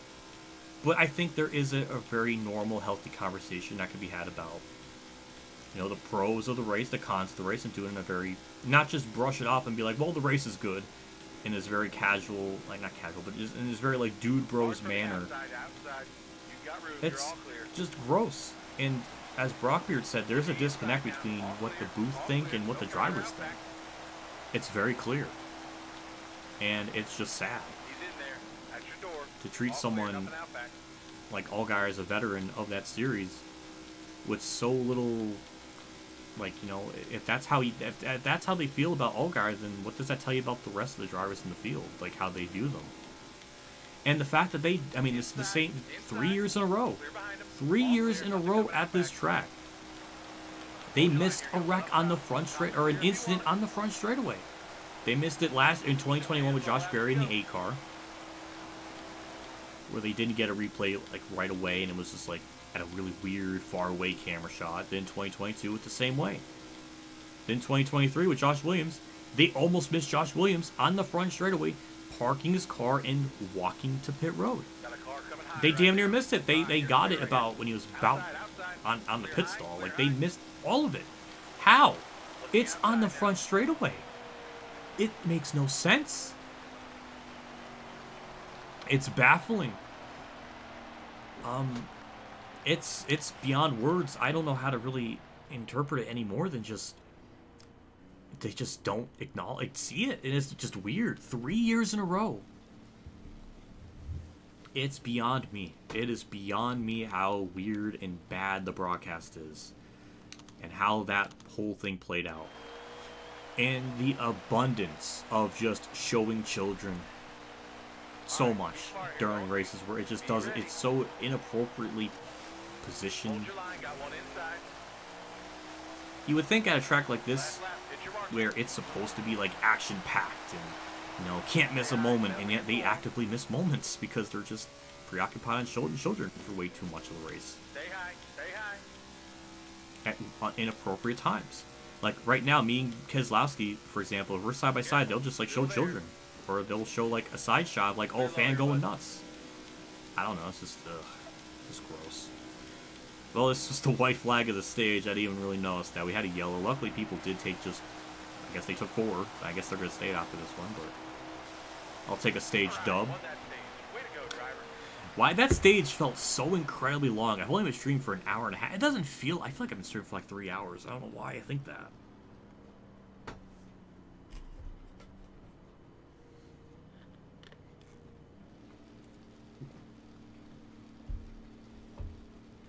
You did that. I don't. God, I hope not. I don't think. I hope that's not the case. That's gonna feel. I don't feel like that's the right thing. So yeah, we're gonna stay out. About the F1 races, but something about the broadcasts is they're not afraid of Chris. That's the other thing too with F1. I've seen not a full race or anything, but I've seen screenshots. I've seen clips. I've seen some stuff here and there. That's. I think even back in the 2020 race at Spa, basically the race where it only had one lap. I think they even then they were broadcasting or like they were criticizing, you know, what's going on and or trying to understand everything. Just they definitely they play both sides. I think when you're in the broadcast booth, you're supposed to obviously you can't just go kamikaze games and just like rant and rave at everything, but and that's the thing. I think Fox just has such a stranglehold on the booth and like what they can and can't say. I mean, it made Tony Stewart one of the most unapologetic drivers, one of the most unapologetically like brutally honest people, and they put a leash on him, and he has to kind of restrain himself. And I mean, Darrell Waltrip was kind of the same way too. He always used to kind of call things out, but then at some point in 2008, which I don't know if it was the 2008 or 2009 Auto Club race, he criticized something about the car, and then Mike Helton had to come to him and say, hey, you can't do that. And that made Darrell shut up. So I think that's the other thing, too, is there's a lot of upper powers beyond them. Kind of keep them on a leash and being careful, like, making sure they don't say anything that steps out of line. I think Mike Joy is maybe the closest to not doing that because he definitely has kind of said different things about the product and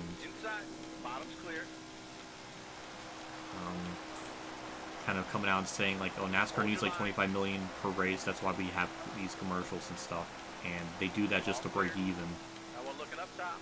Like, he's definitely come out and said, certain stuff like that.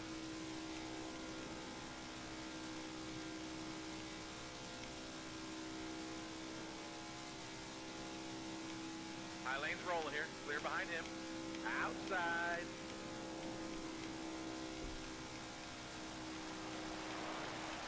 Still there.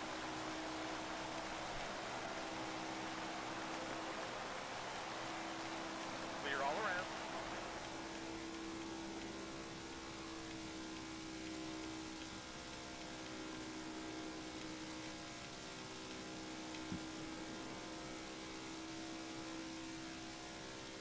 Yeah, I heard about Mike Joy, about the keyboard warriors kind of. Why bring that up?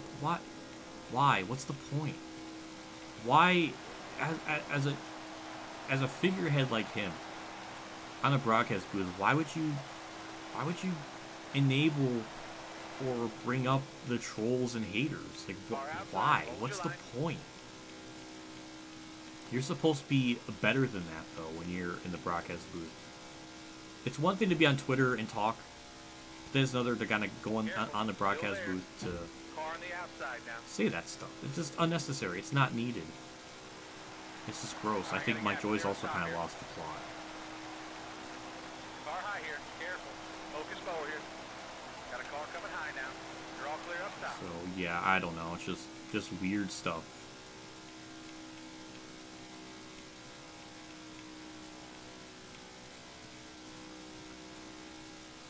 I mean, it's possible Joy, like, once Joy retires, he can speak his mind a lot more. It's possible. I mean, we've definitely seen drivers do that, or other broadcast stuff talk about that in the past, so it wouldn't surprise me. And I don't know, like, it's just kind of the thing with Darrell Waltrip. It got to a certain point, which I don't know what period of time, maybe 2015, 16. It was just like, Darrell Waltrip's kind of like past his prime, and it was time for him to retire, and, he did. Mike Joy might be against that. He's making a lot more mistakes, and it's just happening more and more. It's just, he's 73 years old. I mean, what do you expect? It's just what age gets to everyone. Like, it's understandable. I think if, you know, the sooner he can retire, the better, you know, his legacy will be in a sense. You don't want to be, you don't want to be hanging around for too long or longer than you're worth. You don't want to be pulling like a Darrell Waltrip where, you know, you're driving around for 8 years and you don't win, and you know, your career kind of gets stunted, and you don't want to be like Richard Petty staying out for 8 years and not win. You want to kind of retire out on top, sort of, so to speak. Like Joyce definitely got to that point where I think it's time for him to go, and it sucks. I hate to say it, but I mean, it seems to be time. He's just flubbing up more and more, and you know, all the years I've been watching, I'm not used to making those types of mistakes that often, and it's just happening more and more. So I just think it's time. I just don't know who on earth would replace him or anything of that sort. All clear, nothing coming out back. But yeah, it just kind of happens. Got one on the outside now. All right, clear outside. Outside. That's your bumper. Clear high. Well, I guess back into the race side of things, me and Kurt are 1-2, which is always really cool. And we have about 86, 87 to go. We're going to have to do at least one, maybe two more pit stops. I'm not positive. But this race has been weird enough to the point where we've actually had decently long green flag runs, but not long enough to have a green flag stop. So I'm sure if Disco Inferno's watching this stream, or maybe he's not, maybe he's napping, because this is a restricted play race. He don't, well, a super speedway race. He don't like those, so maybe he's asleep. Maybe he needs a good nap. But if he's waking up and seeing this, then there might be green flag pit stops. Maybe that'll perk him up a little bit. That might make him wake up.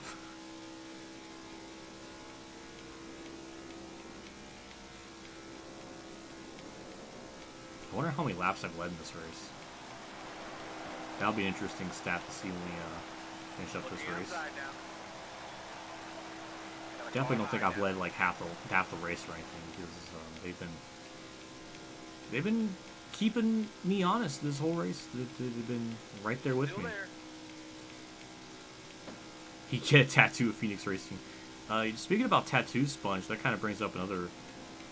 Well, since you mentioned tattoos, I mean, I guess it's unrelated, but I did actually want to get a tattoo. Not a Phoenix Racing, though, but I wanted to get the tattoo that Nami has for One Piece. The orange and the pinwheel one. It's relatively simple enough design. I think any tattoo place could probably, like, mimic it. It would be on my left arm, which would be the same spot Nami has it on her. So that would be the one thing I would probably want, is a tattoo of that. Because I really like the character a lot. Car outside, hold your line. Focus forward here. Nico Robin. I thought about a Robin tattoo, but there's really no definitive Robin tattoo thing. Not tattooed, Robin logo. All the way to the wall. Like, obviously it could be like the Jolly Roger hat with her and stuff, which that might be a bit too complex for someone to do. But maybe not. If I go to a tattoo place and I show them, like, oh, this is another idea of a tattoo I would like, and they would say, like, you know, okay, that's no big deal. Maybe that can be done. I don't really know. If it does get done, it'll be on my right shoulder. Right arm? Right shoulder? Something like that. That's a possibility. Or I guess it is a possibility, but I don't know. Hold your line here. Got one up top. All clear. No pressure from behind. Got one looking up top. All clear. Car high here. Careful. I don't know, watching that 2000 Phoenix race, which I need to do that more often. I tried to do this something years ago where I was doing race reviews of the 2000 season. I only got as far as like the Daytona 500, or the Gatorade, or not the Gatorade, the Bud Shootout. I only got as far as that, and then I was close to finishing up the Daytona Duels, like video, like a race review of that. But then I just stopped because the race was so just uninteresting and boring and bad. I just didn't go through with it. But that I don't know what it's weird, because the Bud Shootout was really good, and then he goes to the duels and literally nothing happens. There's one lead change because of pit stops, and then that's it, and no one does anything. It was terrible. obviously the 500 was really like horrifically bad as well, but the broadcast again always found a way to elevate even a horrifically bad race. But I was trying to do that and then I just stopped. But watching the 2000 Phoenix race really kind of makes me really appreciate that era and not being. It's not a case where I'm blowing smoke out my ass thinking that these races were way better than what I thought. Like they were that good. The broadcasts were that good. It's not nostalgia blinding it. You know, if I can look at it objectively, you know, and kind of see, like there's some problems. There's a couple weird things in that broadcast. They cut from commercial and they like already did the restart. Like they're about to hit in turn 1 or something. Like they kind of missed the restart. That's weird. That's like the only thing I can think of. Still there. Clear high behind this one. Got a gap up top. But they definitely had a couple of moments where there was another thing where like they cut away from one camera shot to something else when there was like looks like there was a wreck about to happen and they kind of missed it. But you know, there's like certain things like that where maybe they cut the camera before like a pass for lead's about to happen, because there was an instance where Mayfield took 2 tires and Rusty was on like 4 and Rusty was clearly going to get by him at some point, but they cut the cameras before Rusty about to kind of get the spot on him for the lead. Like there might have been like some things like that, but nothing that I would scream is like, you know, like egregious or anything like way like out of line. Where the hell am I going? That's ooh, Kyle Busch. Ooh boy. All right. Well, that kind of shuffled us back a bit. Still there. Clear behind him. Clear all around. To my amazement, we've gone so many laps. I have not actually actively brought out a yellow on my own. That's pretty impressive. Careful. Still there. All the way out here.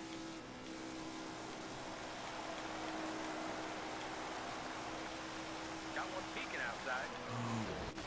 Never mind. All clear. That's a really weird wreck. I will say that much. How on earth? I don't know how that happened. I don't understand. I jinxed it. I fucking jinxed it. I'm so stupid. Phone, why do you have to bloop?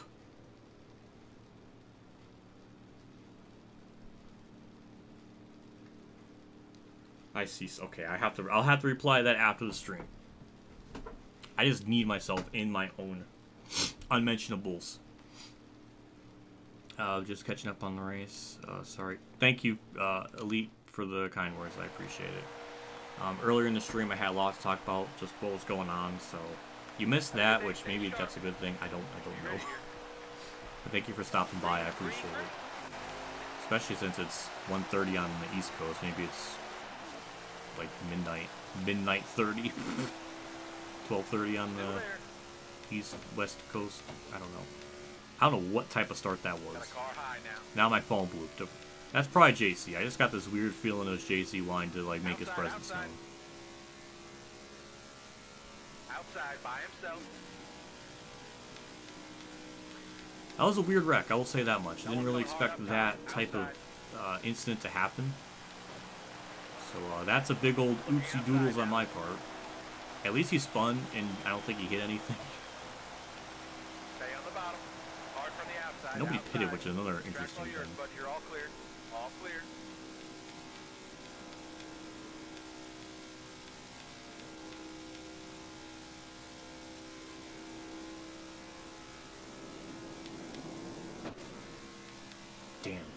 Damn, Bubba just messed up the front of the ass end of my car. Got one on the outside now. Top clear if you want Get it. down low. There we go. Oh. He might get sideways. Got one looking up top. No, he didn't. Car outside. Hold I your think what line. makes Rivals really frustrating of a game is it looks pretty. It looks way better than Ultimate Edition Plus, but there's too many problems. Still there. There's too many problems. But then again, they only have like 4 people working on it, so I mean, how much more development time can you possibly get with 4 people working on it? If there even is 4 people working at the company anymore. I don't know. Still there. But I mean, at least this race isn't horrifically broken. Stay low. Got a car coming high right now. Surprised. Damn, Larson high. I'm amazed All the way up. Get they up. were able Get to up. Clear high. model in a track from just about Got one peeking from inside. scratch. Clear down low. Hold your line. Got one outside. So then All again, clear, they all are, clear. from what No High pressure TV from told me, behind. they are working on something. They are working on a newer version of Unity, because Unity for Heat 5 was the 2019 version, or something like that. Or even a 2018 version, but apparently with this game, it's a updated version of the Unity engine, like the 2020. How does Chase Elliott wreck from... Clear low. He fucking saved it! Oh my god, what a legend! Got a car coming high now. That was incredible! And he's still up here in the top. That is... Look ahead That's for me another here. weird Clear thing with this outside. track. The AI and the way they react to contact is so bizarre. Got one high now. Top's free. Use it if you need it. Thank you, Kurt, for the push. I don't know who that would actually be in real life unless... Can't put Reddick. Top's covered. Stay on the Then bottom. I guess technically Reddick would have Focus 2 forward cars in this simulation thing. I don't know. We need a list. I need to get a list out and figure everything out. here. Hold your line here. This race has been shockingly fun. I hate to admit it, after all the issues I've had with this game in the career mode. Oh god, he's gonna wreck from that. This race has been shockingly fun. I feel weird to admit it, but it's been Hard from the tolerable outside, and outside. raceable, which I really appreciate. It's acting like what this Atlanta monstrosity is. Still there. Also, Kurt just pushed Logano to lead. I don't know how I feel about that. Kurt, you're not supposed to be doing stuff like that. I'm supposed to love you. You can't do that. All right, you're I can clear right block here. Bubba. Keep moving. Clear behind him. I can block Kyle. No, I can't. Yes, I can. No, I can't. Oh boy. All right. Well, we're just gonna. Fucking Byron. Why would you? Byron. Oh my god. Oh, I'm dead. Dead. Okay, that's my first actual like wreck. Can the game just... I'm trying to give it 21 seconds repair time. Oh my god. I'm trying to give the game praise, and it just refuses to accept any type of kindness. And that's going to put me in the back. And that puts us... Ryan Blaney. Yes, Ryan Blaney got screwed. Oh, that's a good time. I'm out a lot of drinks.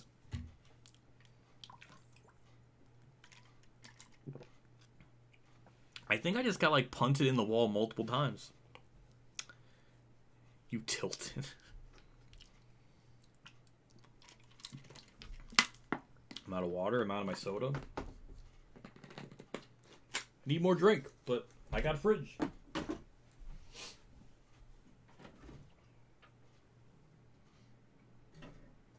There we go. Need to rehydrate myself, get myself all reacclimated after just throwing away a good run.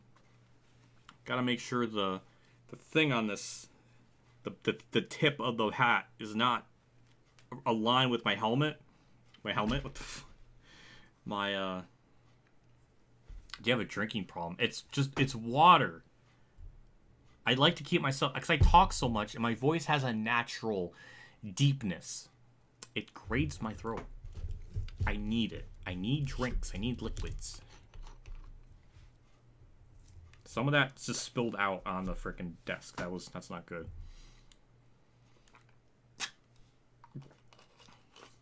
No, JC, I don't have a drinking problem. Should I say you have a drinking problem because you drink Dr. Pepper? No. Then no. Grow out a mullet like Josh. I've never grown out. I never grew a mullet, so I don't know how that's gonna work. Carter's got the flag in hand. But at least the game boned Ryan Blaney. He's the one at DNF, so that makes me feel good. And now we got a last to first challenge on our hands with 61 to go. So, yeah, I don't know how many yellows the AI have brought out. I know I've done... Oh my god, the stack up. Damn, that really sucks. 97% on the freaking nose. Well, that's not good. Oh my god, my ass is now. Oh, so much damage. This is going to be a pain to get up to the front. It took me a while just to get up here originally, so this is going to be a pain. Do we have 2 Gregsons in this race? I forgot with the quick race mode, they don't single out the fantasy drivers. Fantasy. I think it's Thunder 4. They don't. They make Bobby Labonte and Darrell Waltrip and Kenseth. They all race, and Bill Elliott. They're all racing with everyone, and that boots out real life drivers. Sometimes there's 2 Noah Gregsons, which is quite possibly the worst thing humankind could ever want is 2 Noah Gregsons. Okay, well, we're moving up through the field. Austin Dillon's leading, which is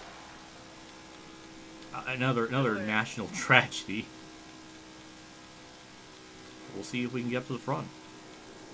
And we at least have 1 more green flag pit stop. Same with the rest of the field, I would imagine. There were some people that pit and some didn't, so I don't know how exactly this is all gonna work out.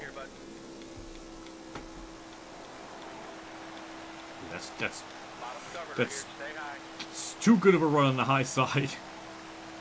Oh, we'll pass Ty Dillon. Ty Dillon. No, that's okay, that was the right tie, just the wrong inflection. Damn, now I'm stuck on the high side. If we could just kind of cut down low here, just like that.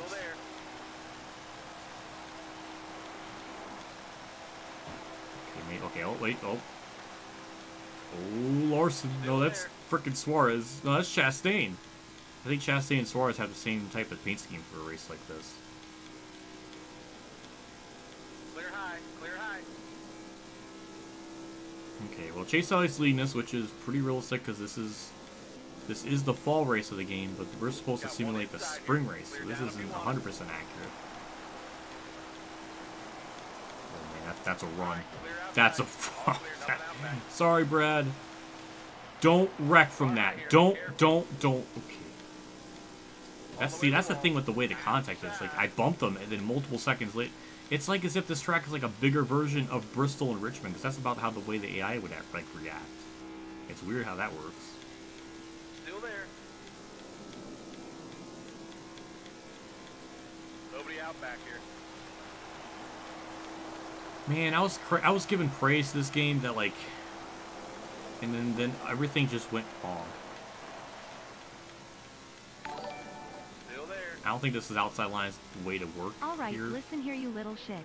Yeah, I got a drinking problem, but it's not Dr. Pepper, you bumbling buffoon.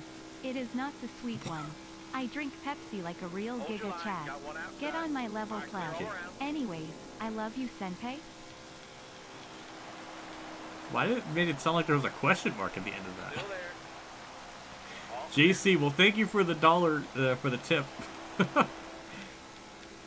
That was the most baller thing I've ever heard him say. That sounded like 2015 me in that NASCAR 15 Watkins Glen race. It sounded just like that.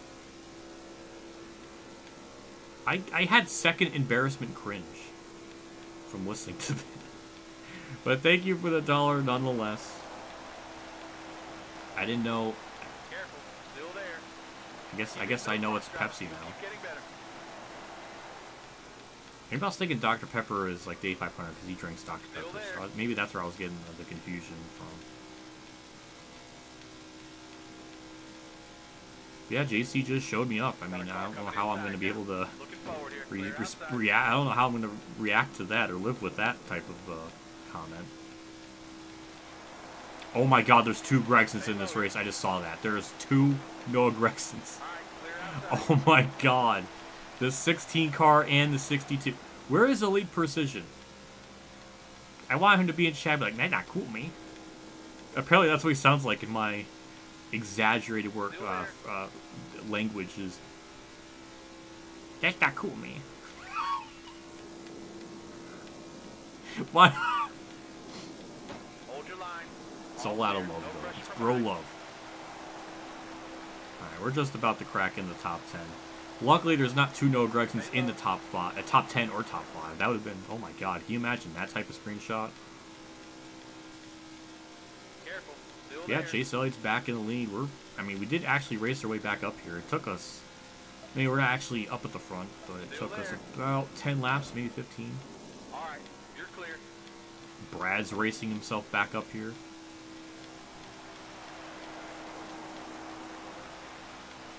There goes JC again with the frickin' heart eyes and the Adventure Time frickin' smiley face.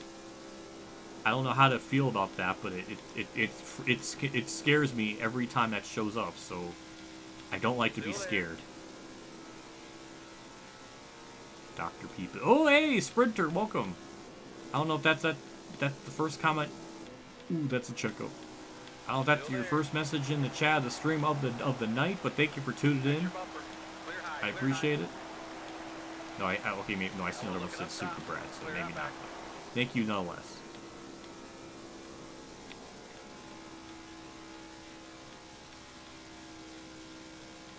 Oh, look at that, Kurt and Brad working. Oh, wait, Kurt and Brad. What? Kurt and Kyle. God, Kurt and Brad. Why did I think Brad? Well, then again, Brad's been behind me. Cindric, save it. No, no, no, no! Oh, that's bad. That's really, really bad. Can I make it up? No, because there's like 60 to... No, there's 50 to go. I can't make it on fuel. Oh, my God.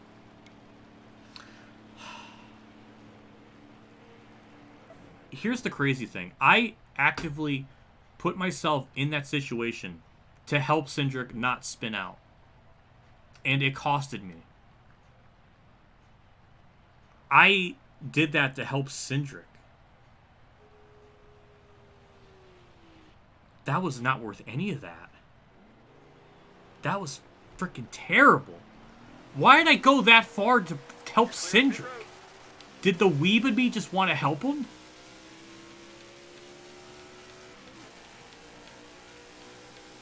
Yeah, we would have had 47 to go. 38 in fuel. It still gave me fuel. Maybe, no, maybe it didn't. I don't. Got one up top. Oh my. We need a yellow ASAP. That's one thing I need is, okay, Hesmans is the lucky dog guy, I guess, so we have to pass him. Yeah, we need to be on lead lap. We need to, oh my god, Legal's leading. That's the worst case scenario, please. That is just, I mean, is this game and Atlanta gonna find a way to make sure I don't win this one? And it gives Logano the lead. That is shockingly realistic. Stay on the bottom. Or it's very accurate to real life. That's just strange. I don't know how to feel about this. If the game predicts it, I'm going to be both mad and happy. I'm going to be happy that the game actually predicted something right. So I don't know how to feel about this. At least we're the first car lap down, so there's that. He's moving, clearing behind. Damn, I'm upset. Clear behind him. I shouldn't have sacrificed. Cindric, you better win this damn race for me after I just sacrificed myself for you. I didn't think I'll be able to oh, thank you, Husbands. I didn't think I'll be able to. I didn't think I'll ever be in that position to actually root for Cindric, but I think I have to now because I want him to actually win after what I sacrificed for myself to get. This sucks. 45 to go. 10. No one's gonna be able to make it on fuel. Now we're just stuck in no man's land. I really don't want to be doing this race again. I really don't want to do this race again to try to get revenge. Oh, ooh, Kurt's leading. Ooh, that's even better. Timmy Hill, you freaking legend! He freaking wrecked himself, what an idiot! We're back on lead lap! Yeah! Wow. That is incredible. Alright, we're all gonna pit. I think we can all make it on fuel now. We're gonna get the wave around. Because this game actually works with the pit logic.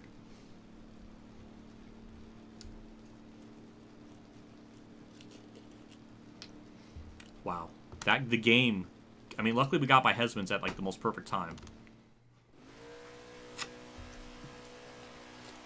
Now we gotta go from last to first and score the victory in this race that has a lot of significant matters to me.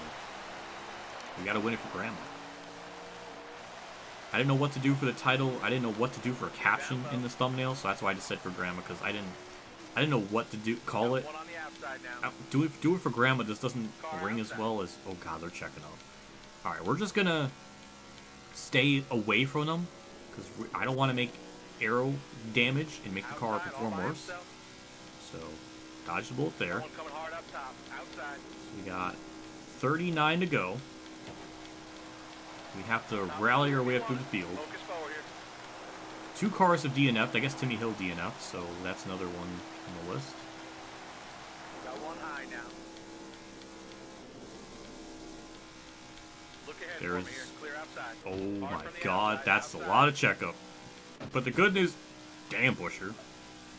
So yeah, the good news is both Noah Gregsons are in the back, which is always really cool to see. Got room, you're all clear. But they're also relatively close to me, so that's a little scary. But Got one outside. yeah, they're still a little weird through this field. I don't know, they're just wiggly. I want to try to get up through the field as quickly as I can. Oh my sweet Jesus, who is wiggling? That's freaking Christopher Bell. What? Hard from the outside. He's got a case of the freaking Parkinson's. I don't know why he's doing that. Outside by himself. Oh my God, I am sandwiched between Noah Gregsons. No, stop. Car high Oh here. my God. This fucking All the game. way out here. Clear all around. Also, where are the legend drivers? I've gone through the field multiple times. Where are the legend drivers? Usually, with how weird this game is anymore, it has the legend drivers somewhere in this field. How many times has JC played this game and has always come across legend drivers when he's trying to do like a season mode? And here I am, in like my, well, I can't say my first attempt because like the first attempt I stopped because the game made Kurt run terribly or made him be a snowflake, and I didn't want that to happen. That could be bad. Got a car high now. All So, clear. and then I go into this one, and then I don't have any like legend drivers. I almost keep saying fantasy drivers. I don't know why I keep Hold saying your line that. here. Got one up top. And then I don't have legend. How does that happen? Well, that's the first time I think that's ever happened where I was sandwiched between 2 Gregson cars. That's just the worst timeline. But now we're going to be in no man's land once we pass Reddick here, so I don't know how we're going to be able to run them down. Outside, outside. And of course, All Logano, clear, nothing the coming game outside. is accurately trying its damnedest to be right, which is very commendable. Ty Dillon trying to make me run up the high lane, but I'm not doing that because you see the AI kind of check up there, so I'm just passing down low. Now we're going to look at the leaderboard so we see what the interval's like, because we got about a 1.5-second gap. I think I'm able to run them down just by myself because they weighed the way they check up in the corners, so I think I will start to gain slowly over time, but I am kind of in a deficit at the moment. Unless Reddick wants to keep pushing me, that does help. But the AI do seem to check up in that corner, interestingly enough. So I don't know how this is going to play out. This is kind of... Bill Elliott's a fancy. I didn't mean that. I play too much Thunder 04 to always keep thinking of fantasy drivers for some reason. I don't know why. Oh, Kurt's in a lead. Oh, I like that. Car outside, hold your line. Reddick, you're going to have to... Alright, we're going to have to work together to get up to the front. There we go. He's actually... Oh, wow, he actually didn't even check up there. Car, why would you do that? That could have been really bad. Hold your line. Got one outside. Yeah, Reddick, see, we gotta, Got a car I don't know, coming high right now. All clear, nothing out we back. gotta work together. Car high here. Careful. Or not. We were, I mean, imagine closing in on that pack of cars and just decide, hey, I'm just gonna pass them. See, Ty Dillon understands. Ty Dillon gets that, you know, we have to work together. Still there. But then at the same time, I don't actively help Reddick. But I'm afraid to even push them. We've seen in this race how just trying to bump draft them or really get any type of contact, it makes them freak out. That yellow helps us. Okay. Never mind. We don't have to worry about run up to the front. Hooray. Thank you to whoever wrecked. Don't know who wrecked, but I'll take it.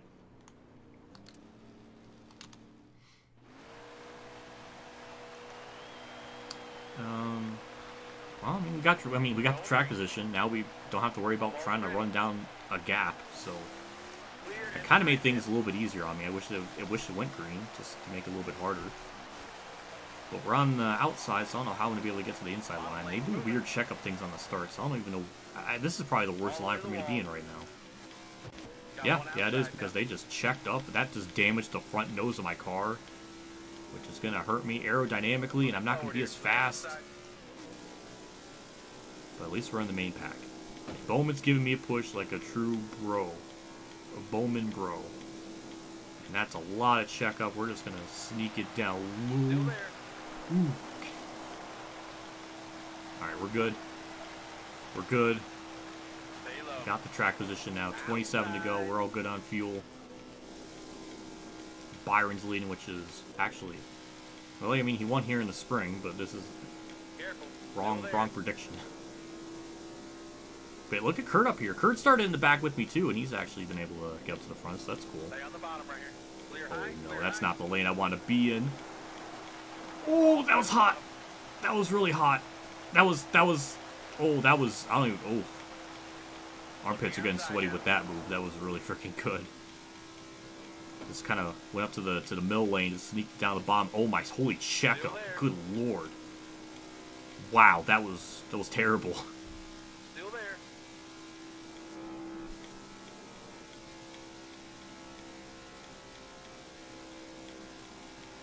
Top's covered. Stay on the bottom. They're getting very antsy here at the end or something. I don't know. That was just weird. Hello, McDowell. Goodbye, McDowell. Car outside. Hold your line. Car high here. Yeah, turns 1 and 2, they're pretty good. Like they're up to race pace and everything.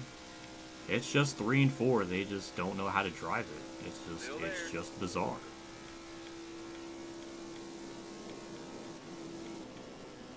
All I have to do is wait for Kyle Busch to slap the track, and then we can kind of peek down low. And for the first time in what feels like 50 laps, because we lost the leader on lap 200, so okay, not exactly 50 laps, but in a while, and we're actually able to get back up here and race with everyone.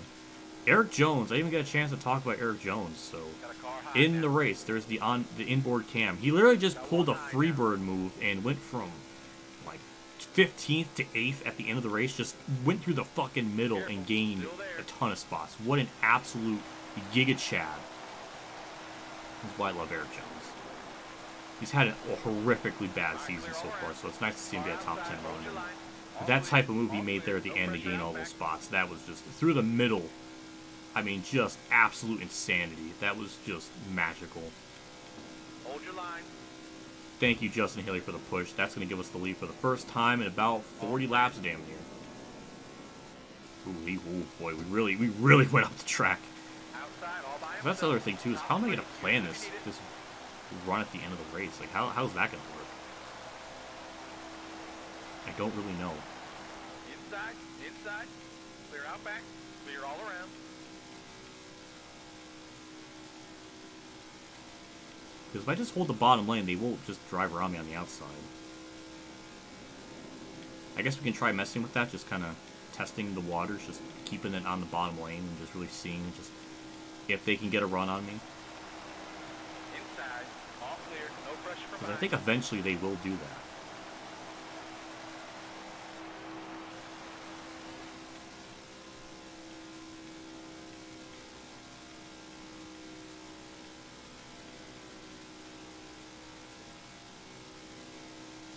Like, see, it's weird, because McDowell can just go up to the high side and get a run, but he doesn't really have that type of draft. See if he kind of stays up there. He's getting pushed, though, so it's weird. Sometimes the AI can push through 3 and 4 and not slow down. Sometimes they do, sometimes they don't. I don't really know. how that all works. Got one But it's looking up interesting. top. Yeah, as soon as we just keep the bottom lane, we just drop spots. So I don't know. I don't know how that's all gonna work. Actually, we sidetracked Logano there. That was kind of cool. Jones was wanting to push me, but he couldn't. All clear, nothing coming out So back. this was the white flag, and I'm going through like 3 and 4. Yeah, it still wouldn't have been enough to get the Byron. So we need to be in second and make that move on the leader or something. I don't know. Or we need to be not leading on the white flag to make that move. Oh, well, we can't do that. Or maybe we can, because Chase Elliott's going to push me. Then he let up. That was even more bizarre. That's some teammate conspiracy theory shit right there. The way he just backed off. See, I can keep in his draft. Goes up high. I can cut down low. Still there. Like, that could work. I mean, we're going to have to get kind of lucky that he checks up there. Forward here. That's possible. I don't know. Inside. Clear behind him. Bottom's clear here. Definitely got him better driver on the track, that's for sure. It's weird how you really can't just hug the bottom lane. You have to be almost like half a lane up. Just in case the car kind of turns more for you, you have a little more wiggle room so you don't hit the apron as much. But there is a method to the madness, it seems. Got one peeking outside. Nobody out back here. Yeah, 17 to go. This race is kind of, it feels like it's flown by, but it kind of has. I mean, it's just barely 2.5 hours. Stay low here. Usually I always go for about 3 hours, so yeah, I mean, it makes sense. This is only a Hold your line 400 here. mile Got one race. up top. I think the fall one is 400 miles as well, which is interesting. I guess that's good. Don't want it to be a 500 mile race at this track. Brad. Ooh, almost hit the wall. Car on the outside. Now. That could have been really bad. Clear high here, bud. Car there on the outside. Look ahead for me here. Clear outside.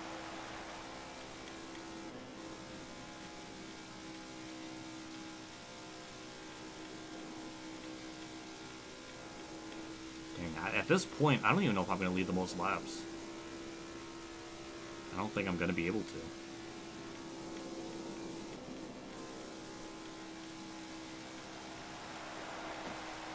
Still there. That'll be an interesting stat to keep track of, just how many laps I've led in this race. Hard from the outside. Because I don't know. I feel like I've led a good chunk of it. Maybe about 100 laps. I'm not really sure. But I think what has to happen is I need to be second on the white flag, make the pass, and then that's how we'll win it. Top's covered. Stay on the bottom. Wait, that's not. Got a car low now. That's not a good. Low's clear. That's a really embarrassing way to lose Got if that one was the rolling end of here it. inside now. Clear down. Got one peeking inside. Got a guy behind this one. Clear down. Careful. Still there.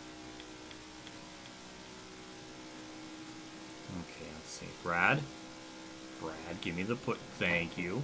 Still there.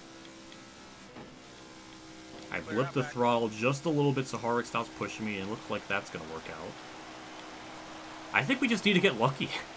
That's the only way I can think of that's going to work out. It just depends on where we are at the end of the race and if it works out.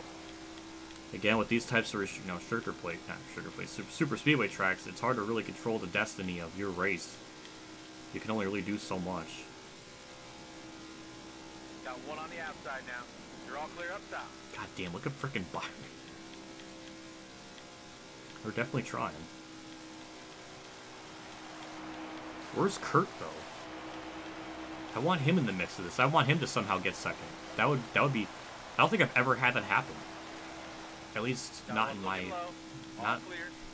Either it's happened before and I just don't remember, but it definitely hasn't happened very recently. It's gotten close and... Really, game? You're gonna have to throw a freaking late race yellow? Really, game? You're gonna have to do me like that? And I don't even know who blew up. It doesn't even tell me. Damn.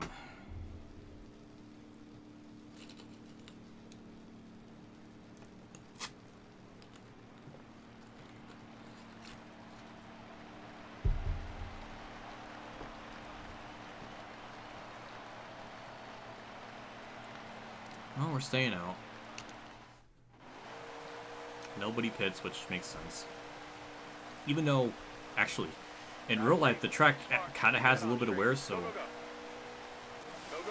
Well, then again, Logano did win taking 4 tires. No, he only took rights, and Brad took... I don't remember the end of the race. Got a car coming high now.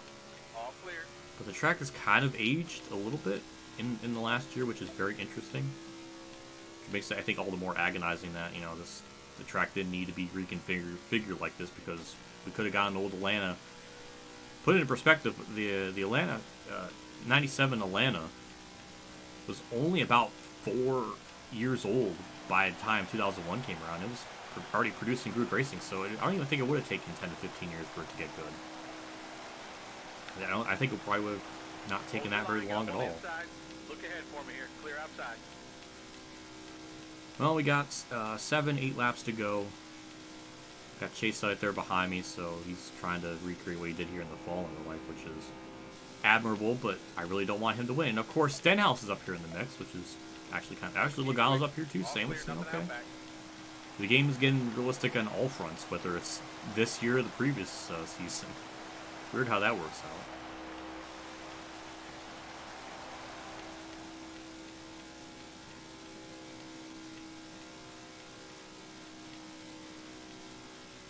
I think the reason why Atlanta aged so quickly is just the weather. With all the snow, the amount of sun, I think it just really weathered the track in a lot more versus Daytona, which doesn't have that level of weather. I mean, it can rain a lot, but it doesn't get like snow, and maybe they use like a different compound for it or something that doesn't make the track age as much. Whatever they use at Atlanta, that definitely made it age, which makes it even more infuriating that, you know, we could have just had old Atlanta, just a repave. Like, we could have done that and would have gone back to what it used to be in a couple of years, not 10 to 15. So. Still there. And again, that shouldn't be the fans to like figure that out. It should be people are. They should be able to figure it out by how much it rains, how much it snows, how much pavement can weather there, whatever. Like they should have that technology and information. The fans should have to kind of like do the math there for themselves. They should definitely have that level of foresight. Like, I don't think it would be impossible to not kind of figure it out. And you're definitely seeing it now. Like, it didn't need to be reconfigured like this to... I don't know, it's gross. Anyway, speaking about gross, we're leading. And Joey Logano's up here, which is shockingly going to maybe predict the real-life finish. That would be kind of mind-boggling if he's going to be the next highest finishing person if we end up winning. So. That's going to blow my frickin' mind. All these laps, and it's going to come down to me and Logano. That's going to drive me absolutely freaking insane. The game is actually predicting it, right? It's going to... that would be absolutely insane. Just utterly insanity if it actually does that. Headlight out on your bumper here. Clear down low. I don't know what to do here. Like, Car high here. I mean, if they pass me, maybe it's a good thing because... I don't know. I don't know what the right call is. Also, what's going to be baffling is Stenhouse is up here. I can't believe I'm going to be saying this, but Logano, I'm going to need your push to get by him. Or at least... No? Okay, never mind. Stenhouse is going to go up the track a little bit. Yep, there he goes. Yeah, this game is... It's really going to do that. It's really going to make Logano finish second in this with 2 laps to go. That is going to drive me utterly insane. It's going to... It's... What is this? I think we're just going to have to do defense. Like on the back straightaway here, just block top and high. That's the only way I can see this working out. Because they check up a lot in 3 and 4 right there. Yeah, I think that's just going to be our strat. Alright, heart rate gone up. White flag. 1 and 2, they're pretty even. It's just going to come down this back straightaway and how they get the run. With how narrow the track is, I think we can block. So there goes Logano. I don't know where he's going to go. Kyle Busch with a run out of hell. Go through 3 and 4. Car high here. Careful. Top's clear. Logano with the run up on the high side. We'll throw a block. And we got it. Yes! Did it for Grandma. Hell yeah.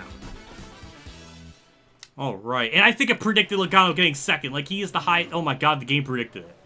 Don't tell me the game... Did it actually did that at the line? I don't know. Logano actually had a weird run on that high side. Usually they frickin' check up, which I did not really expect. So, the fact that he got that much of a run there at the end kind of surprised me. I did throw a cheeky block. But I don't even... I mean, I know it checked him up, but I don't think it affected him. I have to look at the results. I'm trying to do the burnout, but the game is so weird. That's that much pressure. And it wants to wreck. I can't... That's just nuts to me, how the... I want to do my Davey Quickie thing. I want to do the not Joey Logano spinny doos, and I can't get enough speed because it wants to wheel spin. Because the way the car physics are under this burnout thing is so different, and it drives me freaking nuts. I can't go over. I can't even go 100 miles an hour. Okay, let's just keep it in fifth, and then. Okay, it's actually working out a little bit better going in fifth. Alright, this is going to be a very wimpy, not Joey Logano burnout, spinny doos things, but... Yeah. There we go. That's why, there we go. That's good stuff. Oh, I can't believe we won it. Really thought the game I was going to find a way to choke it. We did it for Grandma, hell yeah. That's great. That makes me feel that makes me feel pretty good. I think Logano got second, which is gonna drive me absolutely up the frickin' wall. I'm gonna hate it, but I'm also gonna like it that it actually predicted the winner, and my car has damage? What? It has wait, roof damage? Wait, how do I have roof damage?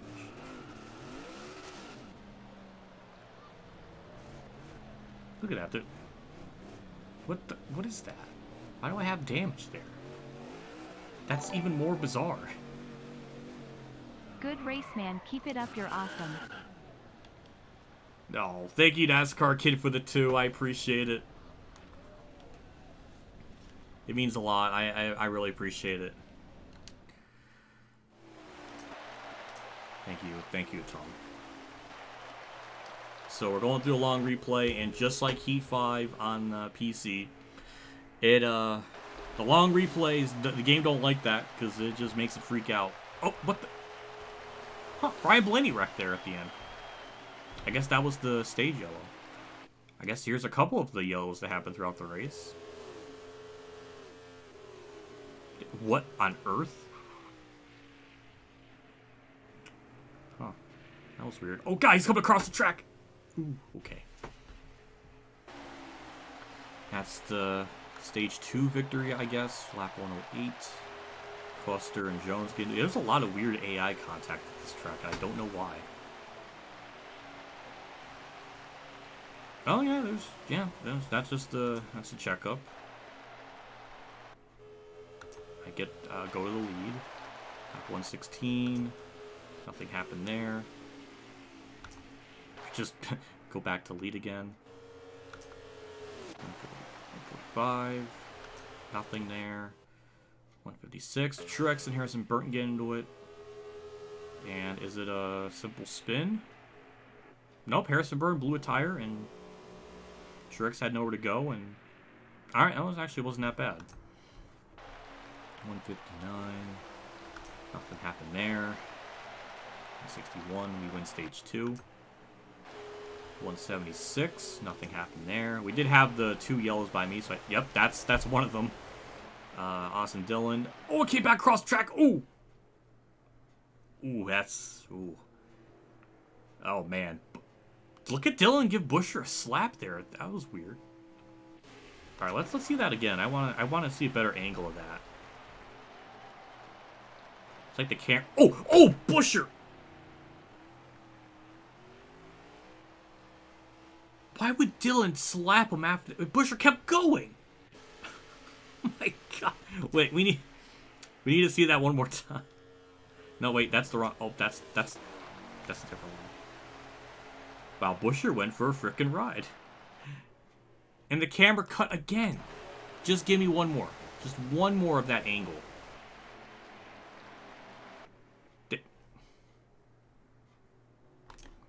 Game, you're gonna have to. We have to work together on this one. I need one more of that. Oh, ooh. Oh, he stuck it. Oh, Dylan almost flipped. I didn't even see that part. Okay. Okay, that was good. All right. And this is the one between me and Elliot. Well, he saved it, though. That was the other impressive thing. He saved it. That's not yellow. He saved it. I forgot. Yeah, that was nuts. And 196, me and Austin Dillon trade paint. This is the one where we kind of, like, just hit the wall and... Yeah, okay. We had our one oopsie doodles in the race. Let's look at that again. So, yeah, Wait, hold on. Oh, wait, I can't. Right, let's... Okay. So here's how it all happened. Byron pushes... He literally turns right into me. I hit the wall. I try to come back. I hit the... Oh, my God. In the wall. Okay, so... I'm not going to put all of that on me. But at least 10% of that is on me. And I think that's the last... No, we had Truex and McLeod make contact, but I don't know if that was... I don't think that's a yellow. Oh! Ooh. Wow, Truex just got disrespected there. Look, on the back of the car, it makes sense. Simple human sense. BJ McLeod did not have that. So we'll take a look at the race results. And look at that. Oh, we do get our trophy. Yeah, okay. That's cool. That's my career mode driver car, so that's or person, so that's why they are designed like that. That's not what my grandma looks like. Now we'll take a look at the finishing results here. Michael McDowell with the fastest lap. And ooh, we led the most with 115. Logano led 140, so the bastard got me on that regard. Started 37th, got to first. He freaking got second. The game predicted it. I mean, I'm late to the party, obviously, on that, but 2 years in a row. The game predicted the right winner at Atlanta. I did it last season with William Byron. Of all tracks, it picks this race to be the right one for the winner. I don't believe it. I just don't believe it. That's absolutely insane. Wow, that's kind of wild. Kyle Busch got third. Obviously Brad wasn't up here. Kurt got screwed. It looked like. Yeah, Kurt got screwed 18. 4 DNFs, I think. No, only 2. Yeah, Timmy Hill and Ryan Blaney. Ryan Blaney DNF very early on. That's kind of fitting with my career mode stuff and how much I despise him in the game. And he got screwed. And Kevin Harvick just casually 34th this whole race. Weird enough, there's no legend drivers. Nowhere to be found. Don't make any sense. I don't know how that happened, but...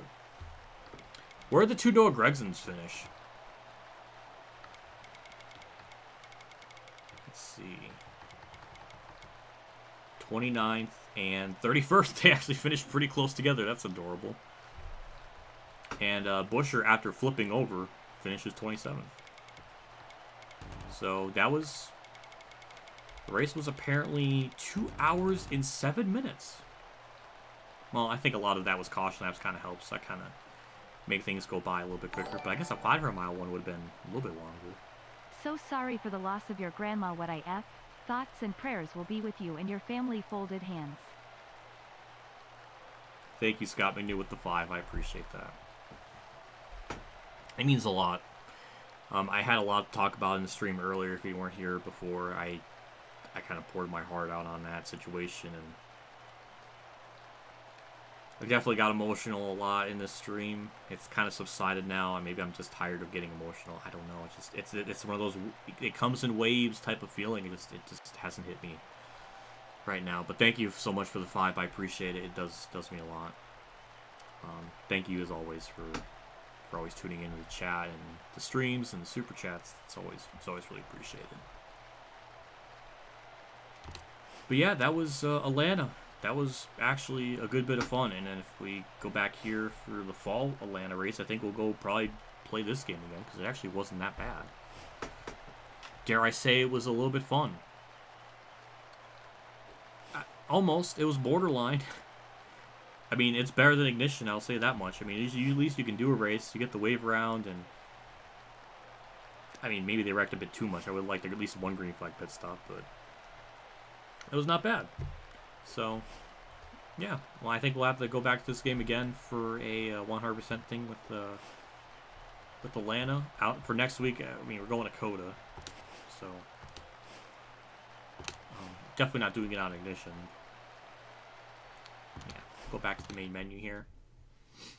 I think what I have in plan with that is we'll probably do it on Heat 5, and it'll be through. We'll probably do. We'll do Canadian Tire, because that is a track you can do on Heat 5 with like the Cup stuff. So that's probably what I'm going to do next with that.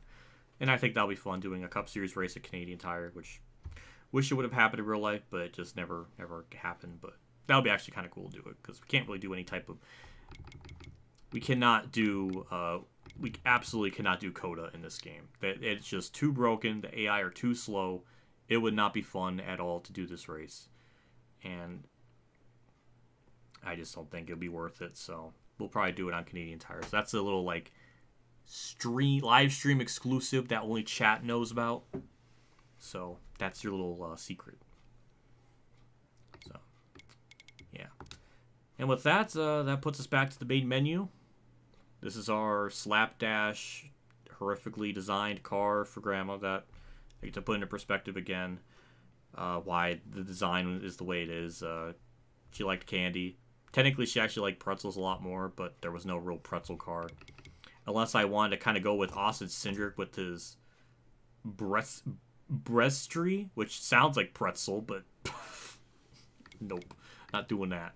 So, well, with the M&Ms. 87, because that's how old she was when she passed. And purple was one of her favorite colors, so that's kind of what the scheme we went with. Very simple, nothing too fancy. And the M&Ms on the back are pretty cool, so yeah. So, well, even if I did no stages on Coda, I think we'll go back to the full face cam here, because I think we're about to close to wrapping things up here.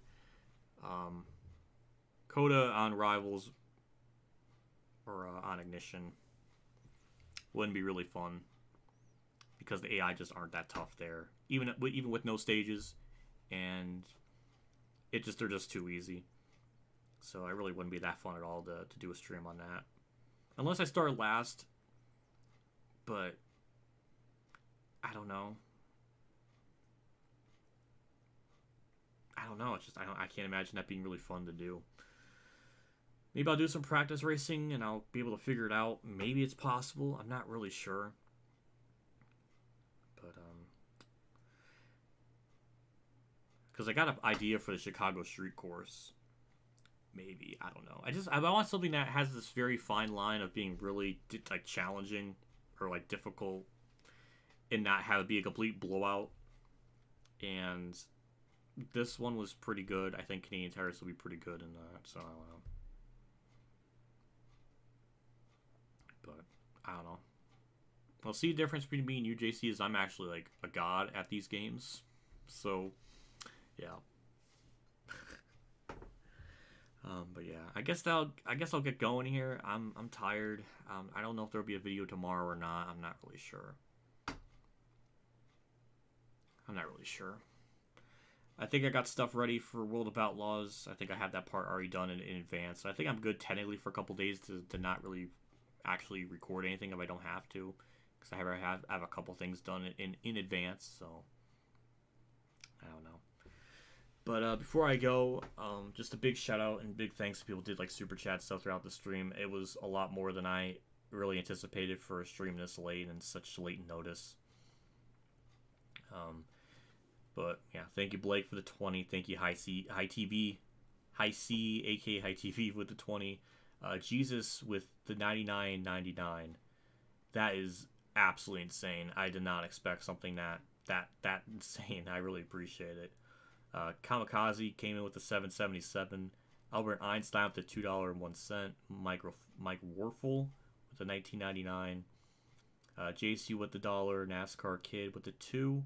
And Scott McNew here right at the end, about 6 minutes ago, apparently, with the 6. So appreciate it. It means a lot to do all that, being able to talk about all these feelings and express it with chat, have chat, kind of talk amongst ourselves and converse. It's always one really cool thing about streaming, even though I don't think I can ever do full-time streaming, but it's I do these streams every couple times a week. It's really fun. So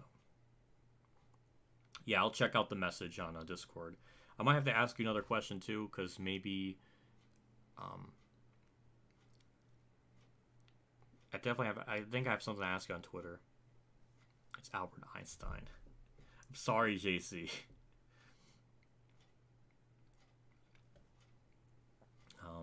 But yeah. So I don't think there's a whole lot else to look at. Let's move this face cam stuff, all this Streamlabs OBS on this screen, this monitor, this one back over here. I think we got all that stuff situated. So yeah, it's weird how doing a stream like this helps with all that. You wouldn't think it would, but it definitely helps. So thank you, chat. Thank you, everybody, for tuning in, telling their stories, their things, and being able to converse with it's really cool. I really appreciate it. So yeah, I'll get burping. That's the Roadhouse. Ew. But yeah, I'll get going. Thanks everybody for stopping by, and take care and have a good night, and enjoy the videos I'll have for the rest of the week pretty much. So take care.